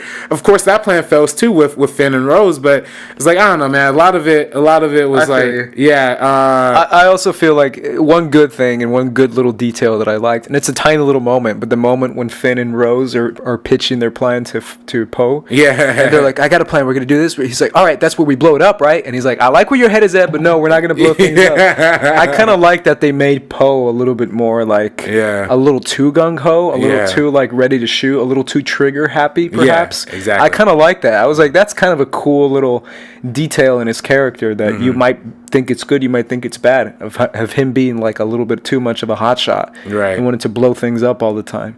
It's like, that's where we blow it up, right? And it's like, all right, bro, we don't have to blow everything up, man. Right. Even though eventually they did blow it up. Right. They followed Poe's plan to blow things up. Because they were eventually like, that's probably the best thing to do. Yeah. Turn this ship around and kamikaze this thing, bro. Yeah. That's great sequence, by the way, when she that was so cool. That was so cool. It's like all in silence, and then like my friends and I, my friend of mine who's a Star Wars fan was talking. He's like, why didn't he do that before? That's like the best plan you can do. Go to hyperspace and go kamikaze hyperspace. Yeah, that's so freaking cool.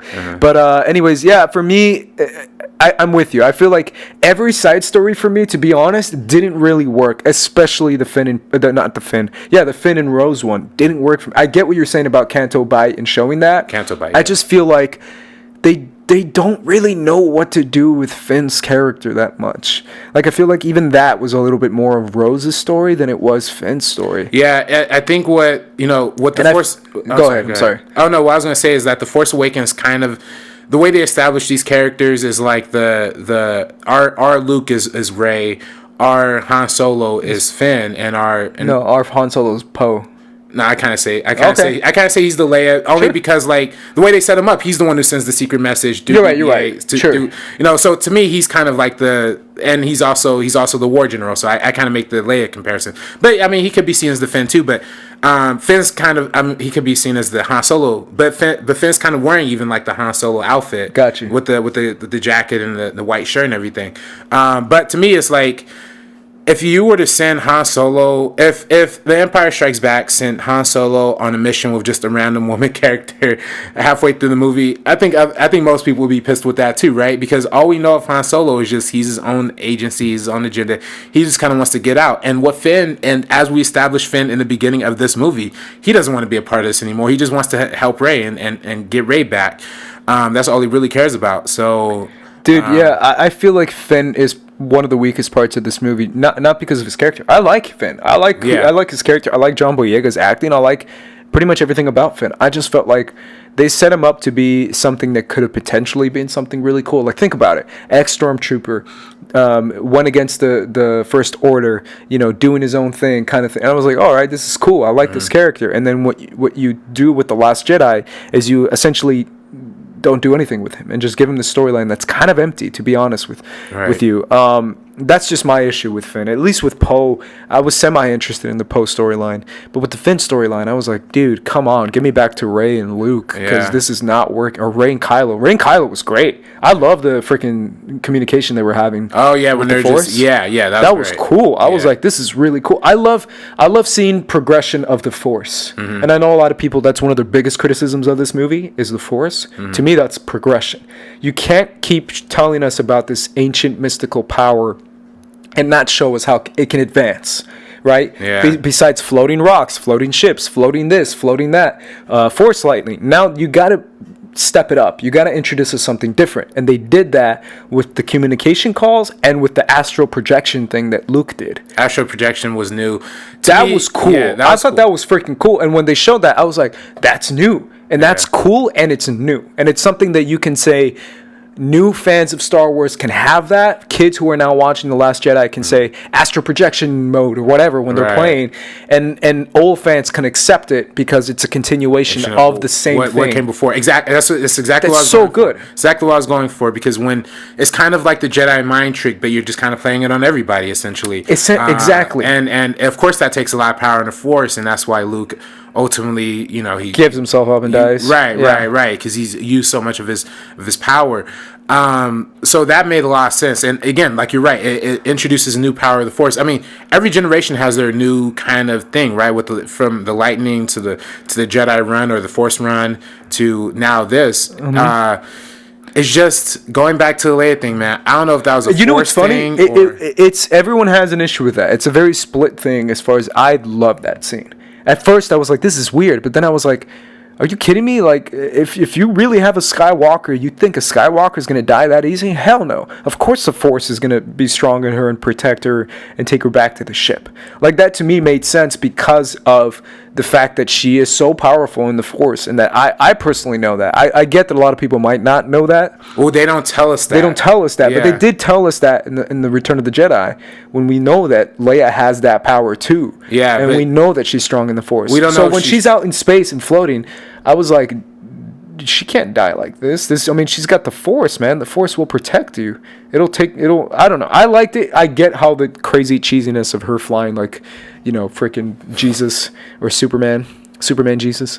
I get that was kind of cheesy, but the concept of the Force protecting her in itself and not letting her die in space, I was cool with it. A lot of people are like, that's impossible. I'm like, the Force is freaking powers. Well, that's why I don't get that though. I mean, if she is, did she bring herself back to life? Did the Force bring her back to life? Like, or did Skywalker blood, brah. Okay, but midi-chlorians. I think even this movie, like, dispelled the whole, like, whatever. Well, not really. I mean, Skywalker's still powerful in the Force, though. Yeah, but she was never trained in the Force. That's what I'm saying. That's how powerful she is in the Force. Yeah. That she's not even trained in the Force, and she can still do that. That's how powerful she is. But then she does that. Rey was never trained in the Force in this movie either. She gets trained in the Force. We got no training with Rey. Not at all, dude. She has, like, her own, like, training montages. Not really.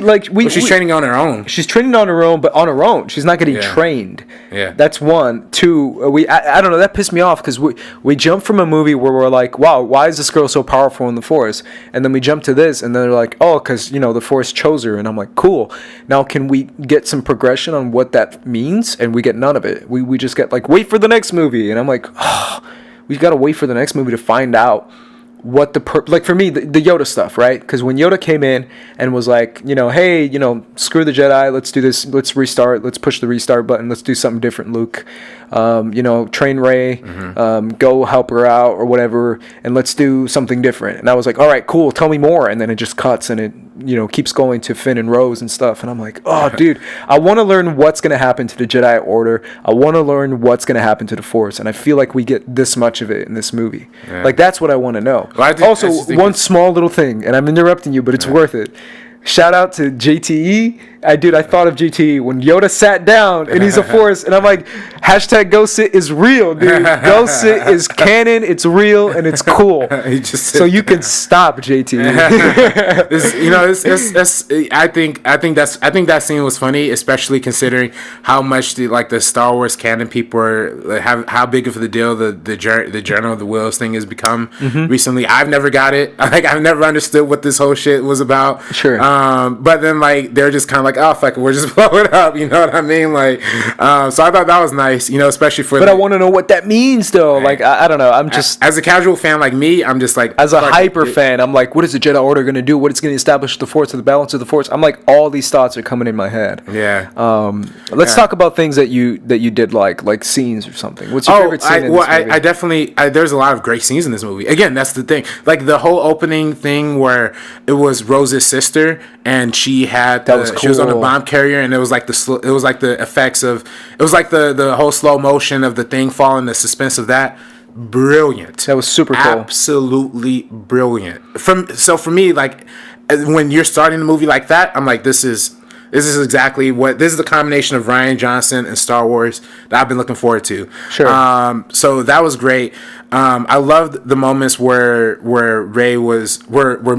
Luke was educating Rey on the Force, sure, and giving her, when they had the whole montage of filling the Force, and it cuts to the different wildlife on the island and the water and the ocean. It was doing that montage again. Oh, the montage. Yeah. Again, Rian Johnson, king of montage, man. Brilliant stuff there. Like that whole montage really gave me, as a casual fan, really gave me an understanding what the Force was, the space between spaces. You know what I mean? I finally got that. I thought, and again, I know a lot of people don't agree with the Rey and Rose stuff. It is weak. It is a weaker elements of the film, but I just love the political aspects of it. I love the political aspects up until the ending with the Laura Dern and Poe stuff. And even when we finally start, and the communication between Rey and Kylo, like you alluded to before, cool. when they would cut to like the match shots of them look like in the same frame, like just from the framing level of them looking at each other, and like that little quick edit, like where it just flipped like just that little bit, was beautiful. So the way they handled that was really, really great, and I think it's very consistent with the Star Wars feel, right? And when they finally meet up and they finally confront Snoke, that was really cool as well. Again, another like FU to like the big sweaties, right? Like they just kill Snoke like that. But again, I don't know. This is kind of more of a pet peeve, I guess, but the criticism. A lot of people were saying this was unpredictable. I don't know. I kind of saw a lot of the stuff that was happening coming, except for the flying Leia. But everything else, but I felt it coming because it felt natural, right? I could see when Kylo was put in that position why he would make the decision to kill Snoke, because Snoke just dehumanized, demanded him, right? Like he was like degraded him, exactly, right. He tells him like he was the one who sets up the connection from Rey and Kylo. He's the one who starts setting that all up. I love that aspect of it, and I love that ultimately is what Kylo decides to make that decision. And that's you almost think, oh, is he going to go to the dark side or the light side? But again, his decision makes sense of where no, he doesn't want to go light. He just wants to be his own man. He wants to be his own authority figure. So that was great. And then that whole scene where they're fighting the red ninjas, dude, that was awesome. So again, a lot of great stuff in this movie. Ultimately, the ending kind of felt weird and weak to me, especially when it was finally, again, this is Finn. It's more of a negative, but when Finn was finally going to like ram his like self-sacrifice himself, I was like, this is great. Finally, we're getting a great moment with Finn. He's getting his moment, and then Rose takes it away from him. I'm like, but that moment leading up to that was like, yes, finally, yes. And I also I like the whole idea of the Resistance being this sparse now. Like they've literally lost everybody. The whole Resistance could fit on the Millennium Falcon basically now, right? Like that's crazy to me how this little fight, but how is that going to matriculate into the next thing? So there again, a lot of positive aspects of this movie, and like I said, it's probably more that I liked than I didn't like. But what were some of the moments for you that you named a lot of it? A lot. I almost called him Rilo. Kylo Ren killing Snoke was badass.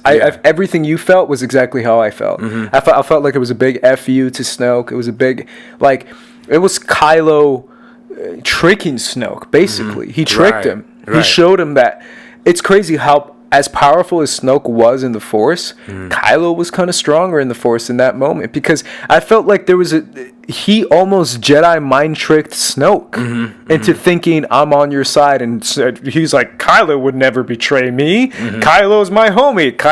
He's my little bitch, bro. I mean, he's never gonna be. And he kind of Jedi mind tricked Snoke into thinking that, and then so when he cut him, he just did not see it coming at all, at all, because it's almost Kylo pulling the rug over his eyes. I thought that was so cool. And the fact that when they were fighting back and forth, and then eventually when they were done and they killed everyone, and then Rey was like, let's go help my friends. Kylo was like, you for real? No, bro, I'm not good. I just wanted to kill Snoke. I don't know what you're thinking, but my plan was to kill Snoke, and now I'm the supreme leader. I'm the boss. You know what's crazy? The scene when he goes to Rey, And he says, after that, and Rey's like, let's help my friends. And Kylo's like, dude, forget the past. Like, screw the Jedi, screw the Sith, screw the Resistance, screw everything. Let's just do our own thing. Let's start new. Like, just come on, let's just do our own thing. I can't lie, I was 100%. That speech got me. I was like, come on, Rey, join with. I wanted her to like join it. Me too. Wouldn't that be cool? Like, just do no Sith, no, don't dark side, light side. Just screw all of it. We just do our own thing in the Force. Like, not worry about rules and Jedi Order and Sith rules and the Sith Order. I wanted her to be like, yeah, bro, let's do it. Just do the freaking, like, Arnold Schwarzenegger Predator. You son of a bitch. And then just do that. And flex their Force muscles.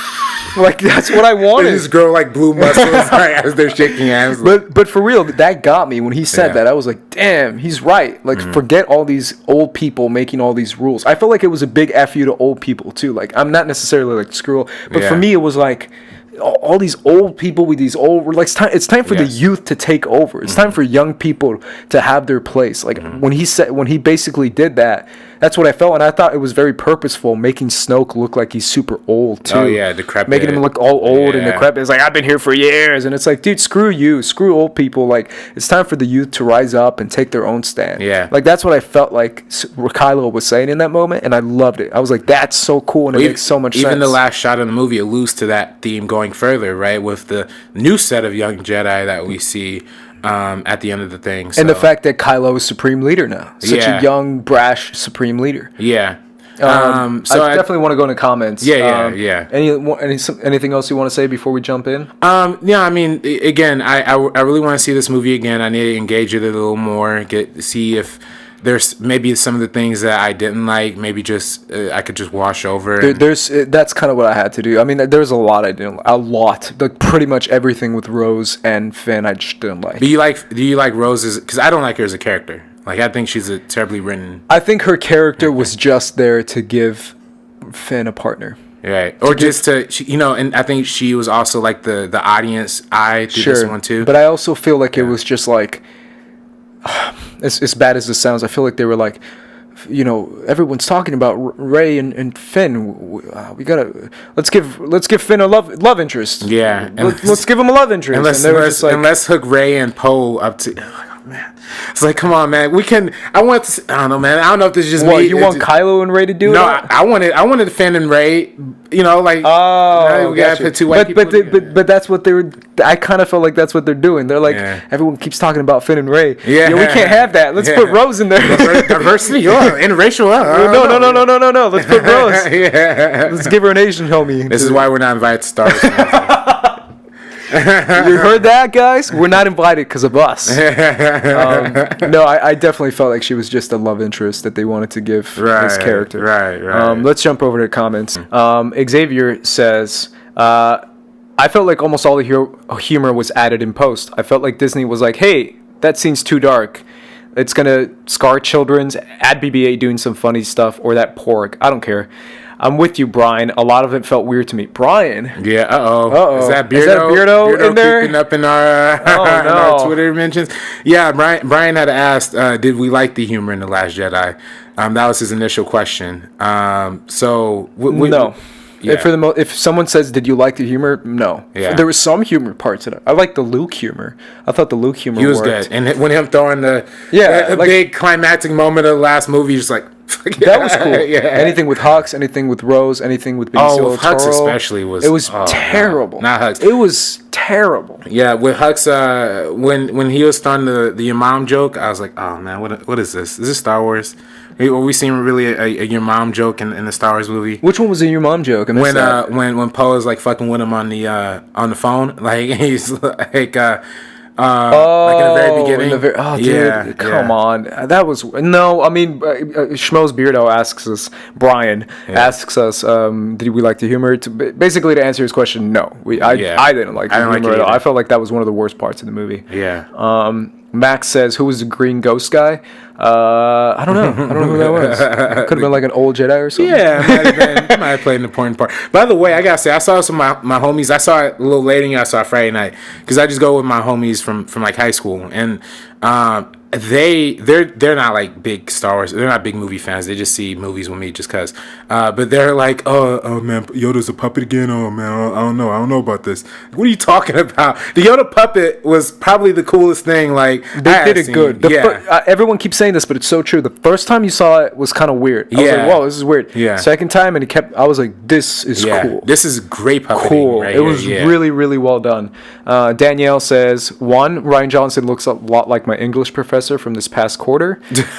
Cool. Oh, nice. 2, the epic scene with Laura Dern reminded me of Independence Day. Yeah, I mean, it could have been Independence Day with freaking Finn ramming into the... I thought it would have been like a cool Independence Day kind of moment. Exactly. I would have loved if he actually sacrificed himself. Because when he was doing it, he was like, I'm going in, I was like, that's cool. Because now... everyone's going to remember Finn as, like, the badass hero. But now Finn is going to be like, what are we going to do with Finn in part 3? I don't know.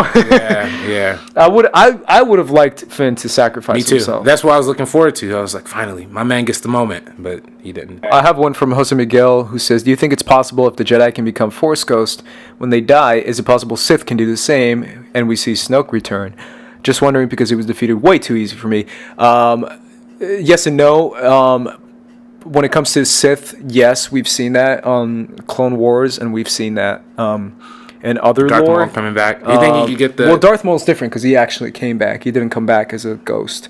But to answer your question, Snoke is done. I guarantee they're done with Snoke. Snoke was literally just a throwaway character to have a big, creepy-looking bad guy and to be the red herring, basically, of the Star Wars universe. I don't think Snoke is Snoke going to come back and be a major character? No. No way. Do you think it's Snoke? No, I don't think so. No. I think Snoke was literally just there to represent evil and to just show us that, like, hey, look at this evil guy. David Rowe says, do you think this movie will continue to be divisive over the years, or will everyone come to love it like Empire? I think it will continue to be divisive for this period. I think for the next coming months. I think eventually when people see it a few more times, it's going to come to a consensus. Kind of like The Force Awakens, because when The Force Awakens came out, everyone's like, it's amazing. And then eventually they were like, well, it's okay. It's fine. But I think this movie, eventually people will kind of calm down on either side. Yeah, I think there's a lot of different types of reactions to it, especially when you look at, by the way, there are some people in our kind of internet YouTube movie circle who are like, oh, don't trust the Rotten Tomato scores, IMDb scores. It's fucking bullshit, man. To me, it's like, what do you mean? You know, of course. To me, it's like, why are you trying to discredit the accounts of the fans who just disagree with your opinion, frankly, you know what I mean? Sure. There's the whole argument of, oh, you don't know how many people actually saw it, didn't see it. That's true. Maybe 25% people didn't watch it. It might affect the score in that respect, but still, that doesn't, to me, it's like you're discrediting what the fans are saying about a movie just because you don't agree with it, and you're going to use Cinema Score as your like counter argument. That, by the way, if you look at Cinema Score, I think you're specifically referencing. I don't want to specifically reference one person, but put them on blast. I'm not gonna say names, but if there's, for me, look at the statistics for Cinema Score, right? Cinema Score only collects 400 audience cards per movie, typically, right? Let's say for a big movie like Star Wars: The Last Jedi, is really let's double it for argument's sake, 1,000, right? And 5 random cities. Let's just say for argument's sake, it's 10 random cities, right? 1,000 people collected data, gave the movie an A. Okay, then you look at a movie like The Last Jedi making $220 million per opening weekend. Let's say average ticket price is $20, which is not. You take that's 100. That's basically 11 million people have seen this movie this weekend. 11 million people, 1,000 people sample size. 0.01% of the audience is represented in Cinema Score. You can't use that as an example, right? Even if the system is flawed, if you're looking at Rotten Tomatoes or IMDb, it's still a better system than measuring reaction from Cinema Score. No matter how inaccurate, if you know what I'm saying.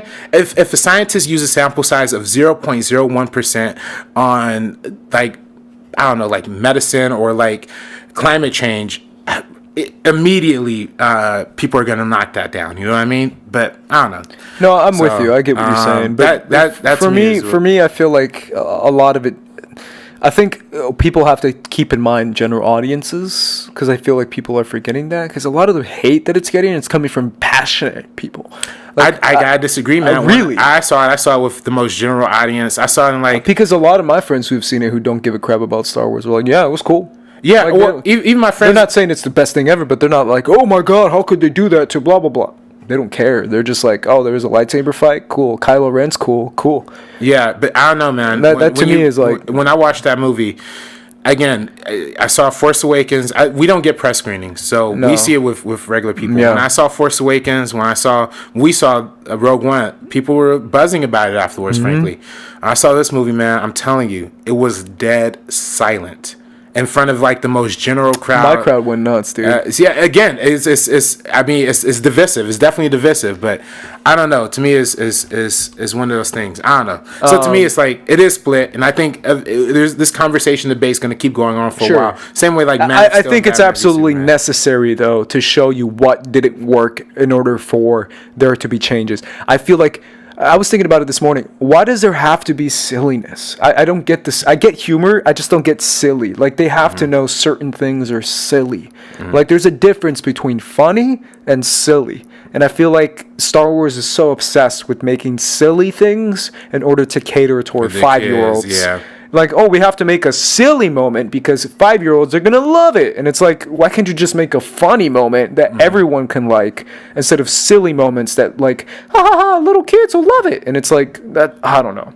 That bugs me. Alex Hermes says, I'm 20 years old, so I don't have that nostalgic connection to the original trilogy, and the prequels are the prequels. But I'm finding myself loving Star Wars through this new trilogy. I feel like this is my Star Wars. Do you guys feel the same way since you are both young lads? Alex, to answer your question, I'm 26, so I grew up with the prequels. So that's the your prequels generation. is my generation. I was 8 years old, opening night, midnight screening for The Phantom Menace coming out, and I was like hype. So for me, it was the prequels that is my generation. So I'm because I was 8 when that came out, so that was my childhood, my generation.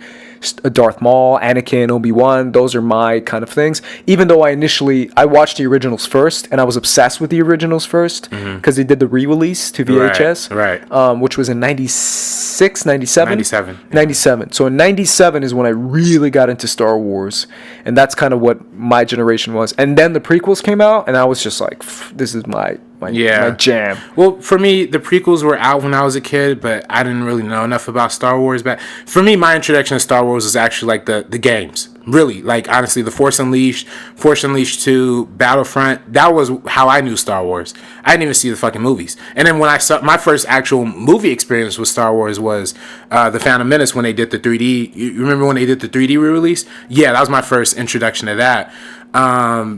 So when your first introduction is the Phantom Menace, you're just like, I don't know. But then I eventually first introduction was the Phantom Menace, and I was like, hell yeah. I don't know. I was 8 years old. Well, see, I was like 15, so I'm like, this is kind of stupid. But then like going back and watching the original trilogy, and by the way, I like the Return of the Jedi a lot more than I think a lot of people. Like, that's my goat, man. Yeah. Return of the Jedi is my favorite. Remember, we were talking to GTE about it, and he fights me till the end because he hates Return of the Jedi. Yeah. He even puts the prequels in front of Return of the Jedi. Yeah. And I'm like, dude, what are you talking about? Return of the Jedi is the best one, dude. Yeah. It's great, right? It's not the best one. It's the best one. I'll say Empire is the best one, but it's definitely like it has some great iconic moments. It does, man. It has. I still think it has like some of the probably the best third act that I've seen. Like, it just has really intense moments that you feel. Caleb B says, I heard in the novelization of The Force Awakens, Poe meets Rey for the first time. Right. And in The Last Jedi, they seemingly meet for the first time. If the novelizations are canon, this is a glaring issue. Do you think more book and movie inconsistencies are in the future? If that's I didn't know that. That's awful. I knew that. And it was even in the original script, that whole, like how the movie ended with Poe and Rey talking like, hey, nice to meet you. Da, da, da. That was in the original Force Awakens script. And then when they cut that out, I was like, great, because Finn gets a love interest. But you're pro Finn and Rey. I'm pro Finn, man. Finn and Rey, man. I love it. What would their name be? Finn Rey? Faye? Faye? No, not Faye. That's not a good name. Ren? No, Kylo Ren. That wouldn't work. I don't know. Whatever. But I was like, good. This is good. Get the fucking Poe Dameron. Why is this guy need but I didn't know that. I don't know, man. That kind of takes me back because that's a big issue if that's the case, because they have to keep canon. I mean, when it comes to canon, if you're saying it's canon, dude. Mm-hmm. So for me, it's like that. That's a big issue if that's the case. I haven't, that's honestly, when I first started, like when they first started the new canon, I was like, cool, I'm going to keep up. I'm going to actually have the information now, you know what I mean? Because all the other stuff is just like, there's too much, it's too much material, too much in Legends. But dude, it just becomes so overwhelming. Like the books, the comics, the games, I haven't even got Battlefront 2 yet, honestly. I think a lot of it has to do with disappointment in the new stuff. Like I was so disappointed by first Battlefront. I don't remember which book in particular was one of the first ones that they came out with, but one of the first books was like, oh, this is bad. And I just couldn't, from that point, I was like, this canon is not really worth keeping up with. But apparently it's gotten really good. Yeah, really I know Christian keeps up with it. Perry keeps up. Ken keeps up. Yeah, it's also frustrating, too, because you have, at this point, you kind of have to know the canon to get what's happening, especially in something like Rogue One. You kind of have to know these characters before. The only canon I keep up with is probably the animated shows, which that's the only thing. I like. Rebels, yeah, I do check in on Rebels. Yeah. Joe says, what were some unfair criticisms you heard about The Last Jedi and Rian Johnson's direction? When it comes to unfair, one criticism I have heard was about the Force and how can you do that? The Force, the blah blah blah. The Force has to stay the same. I think that's an unfair criticism because, like I just told you, the Force has to progress. You can't keep doing the same thing over and over. There's always a new introduction when it comes to powers. Yeah, and I think you hit it on the nail, because I think if you look at something like Return of the Jedi, before Return of the Jedi, you never see the Force lightning. That was the first time you see the Force lightning. So when people see that, were they freaked out the same way we were freaked out by the Force projections? Now, I didn't necessarily like the Force projection thing. I like the concept of it. I just didn't like how they tried to fake you out. Is Luke dead? Did he just kill Luke? No, that's not what happened. By the way, I didn't mention this in initially saying this, but there are very few traditions that Star Wars keeps that have been kept throughout most of these franchise, particularly minimal use of slow motion, no flashbacks, no shaky cam, all that stuff. But in this movie, they kind of break every single rule. I like that they do. I love that they do. Use slow motion a lot. Montage isn't a Star Wars thing. They use montage, flashback, visions. Yeah, visions, exactly. They go through all of that. And I think I love it. I like the fact that's a distinctly Rian Johnson movie in the Star Wars universe. And I think, again, I don't know if that the young kids are establishing his new trilogy that's supposed to come in. But I'm excited. And even though I didn't love The Last Jedi, I really can't wait to see his new trilogy, because the fact that he's coming up with these new ideas, all new creatures. I mean, we've never seen any of these creatures before, from the crystal wolves, the giant titty monster. Yeah, hell yeah, that was a little strange. Yeah, when he was milking, I'm like, ooh, what am I watching? Yeah, but I don't know. We got two sets of giant titties in this movie. That creature and Kylo Ren.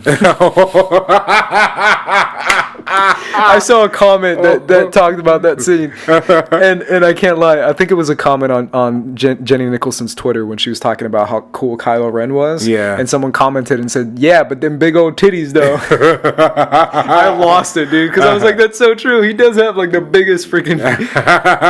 Even Ray was like, "Yo, you put a shirt on. Put a shirt on, man. It's Star Wars." See, that's the kind of humor I like, though. If you're using that humor, that's funny to me. All right, Anthony Kotsios says, sorry if I messed up your name, says, what I loved about The Last Jedi was it created new lore. I hated the Rose and Finn storyline, but the rest of the movie was incredible. Yeah, I mean, we talked a lot about how it created new things and established new things, but I wanted more of that. I wanted more of what is going to happen with the Jedi, what's going to happen with the lore, what's going to happen with the Force. Mm-hmm. For me, coming out of The Force Awakens, I said, I can't wait to find out more about Rey and where that's going to go. Coming out of The Last Jedi, I say the exact same thing. I can't wait to find out about Rey. And it's that shouldn't be the case. We should have got more progression when it comes to the Force and the lore. More of Yoda and Luke talking. More of that, for me, would have been satisfying, because that, to me, is You have to move the story forward more than what you did. Yeah. Again, I liked most of the rest of the movie. We talked about some of the moments we didn't like. Again, it's probably like the Leia thing. That's my biggest complaint. And I don't think it's not a complaint against the Force. Like, if they would have explained it, I think I would have been a little more okay with it. I think just the fact that it was like the Deus Ex Machina, like it just came out of nowhere. It's like the T-Rex in every Jurassic Park movie. It's like, where did that come from? You know what I mean? Man. Yeah. Teleportation. Teleportation. Yeah. So it's like, that was to me, you watch Double Toasted, right? Yeah. That's where you gotta be. Yeah. It's like, you can hear this thing from a mile away, but at some moments, the thing just teleports. And you're like, whoa, where'd it come from?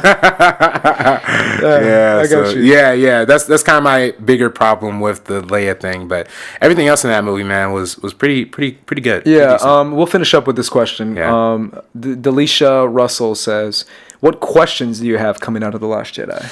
Questions? Well, I just want to see how long they're going to carry this saga on for. Is this going to be a trilogy like the rest of the movies, or is this going to continue on into another 6 movies? Or, no, I think this is it, dude. Well, I think they made it clear that Rian Johnson's new one is going to be completely separate from this one. Yeah, but I mean, is episode 10, 11, and 12 going to be still about these characters, or is it going to be, I mean, I don't know. No, it's not. It's going to be Rian Johnson making nothing to do with his story. Well, is he doing episode 10, 11, and 12, or are you just doing a completely spin-off? A completely separate spin-off. Yeah. It's a new trilogy. Yeah, new story. Yeah, I'm curious about about like Rey and Kylo, because that's a lot of story to wrap up in one movie. You know what I mean? So that's exactly what I'm saying. Yeah. I that's so much story. You can't set up in The Force Awakens and then set up again in The Last Jedi. That's my biggest complaint of this movie, is the fact that it felt like they were setting up again. And I'm like, we got that in the first movie. We're still winding up in this one. You have so much between Rey and Kylo, so much unanswered things. The only answer you got is that Rey's parents are no one, and Kylo Ren killed Snoke. And I think that's another problem with the movie I have, the fact that they kept harping on the parents thing. To me, that question didn't matter in The Force Awakens. Sure. And it never really mattered to me, because I just always assumed, like, she's either the daughter of somebody or a granddaughter, or she's nobody, Yeah, but the fact that that's all we got. We didn't get anything about her powers, anything about why she was chosen in the Force, anything about what that means for the Force going forward, what that means for the Jedi Order going forward, what that means for Kylo Ren going forward. Like, what is it that we're trying to... Like you said, it's so much story to wrap up in one final film. It's too much to wrap up. They should have done that more in this one. I mean, she started her training and then she immediately left when Kylo Ren was calling to her. Yeah, I think that's it. That's all we got from Rey in this movie. Yeah, I think this movie, and I think this is more of a pacing problem. I think they spent so much time with the Resistance and the Poe and the Rose that Rey was just gone for a super long time. 100% agree. I almost forgot that like Rey and Luke were in this movie at a certain point. Right? And it feels like they should have spent way more time with them and given us more from them, because they basically didn't give us anything. They just said... everything they told us we knew from The Force Awakens. It's like, oh yeah, my temple was burned down. I know. Oh yeah, it was Kylo Ren who did it. We know. He took some of our students. I know that. I know all of that from The Force Awakens. They just repeated things that we didn't know. I mean, that we did know. The only thing we didn't know was that Luke tried to kill Kylo. That's it. Mm-hmm. And then that Kylo kills Snoke. That's it. Yeah. But everything they told us between Rey and Luke was like, oh, I'm depressed in the Jedi Order. Sure. Oh, I'm, closed off from the Force. Sure. Like, all things that we could have gotten from the trailer. Like, they didn't tell us anything new in this story that progressed the overall story going forward. We talked a lot about, and earlier in this podcast, of Rian Johnson's theme of self-obsession and how that drives his characters. And I think that is something that was really fascinating, in seeing where Luke ended up being, and where, he's kind of in he's self-obsessed with his past, with his failures. And ultimately, I think the whole arc of learning to accept your failures was powerful, and something that fit universally throughout each storyline, which is cool. That being said, though, for a Star Wars movie in particular, that is that the franchise that is so obsessed with giving the clean cut answers and all that stuff, it is a little off-putting to the fans who are familiar with the way this franchise goes to have that. And again, that's not a positive or a negative. That's more of just an observation. Sure. To me, I like the idea that they're going more complex with it. I just wish they would have spent more time with it. You know what I mean? Had a few more moments where we really got to, and I think you feel that through the Luke storyline too. I think especially with the performance that Mark Hamill gives. But I just feel like that we really could have had something special if they had a little more time with Rey and her journey. Because to me, she almost didn't have much of a journey. So, like you said, 100% agree. 100% agree with everything you said. Because for me, they focused on that more Luke, more Rey, more Yoda, more Jedi Force stuff. That's the far more interesting stuff, and that's the stuff that people cared about anyways. So, all right, we got to close up because we've been at it for a long time. The Star Wars section is probably longer than the rest of the podcast. We'll be sure to put a time code in there. Maybe. Anyways, guys, that was our episode on Rian Johnson for the Meaning Of podcast. Hope you guys enjoy it. Make sure you leave comments. Let us know what you guys thought of The Last Jedi. Let us know what you guys think of Rian Johnson and his films. What's your favorite Rian Johnson film? Let us know down below, and we'll probably be reading that in the next episode that we have for you guys. Happy birthday, Ryan Johnson. Happy birthday, Rian Johnson. When we're shooting this, I don't know when it airs, it'll be a couple days after, but when we're shooting this, happy birthday, brother. And also, congrats on $220 million opening weekend. That's a good birthday. That's a lot of money. It's a lot. Anyways, guys, make sure you guys leave us that comment. Make sure you like. Make sure you watch and share because we need the help. Anyways, guys, I'm Ace. This is RB3. And that is the Meaning Of podcast. Peace out.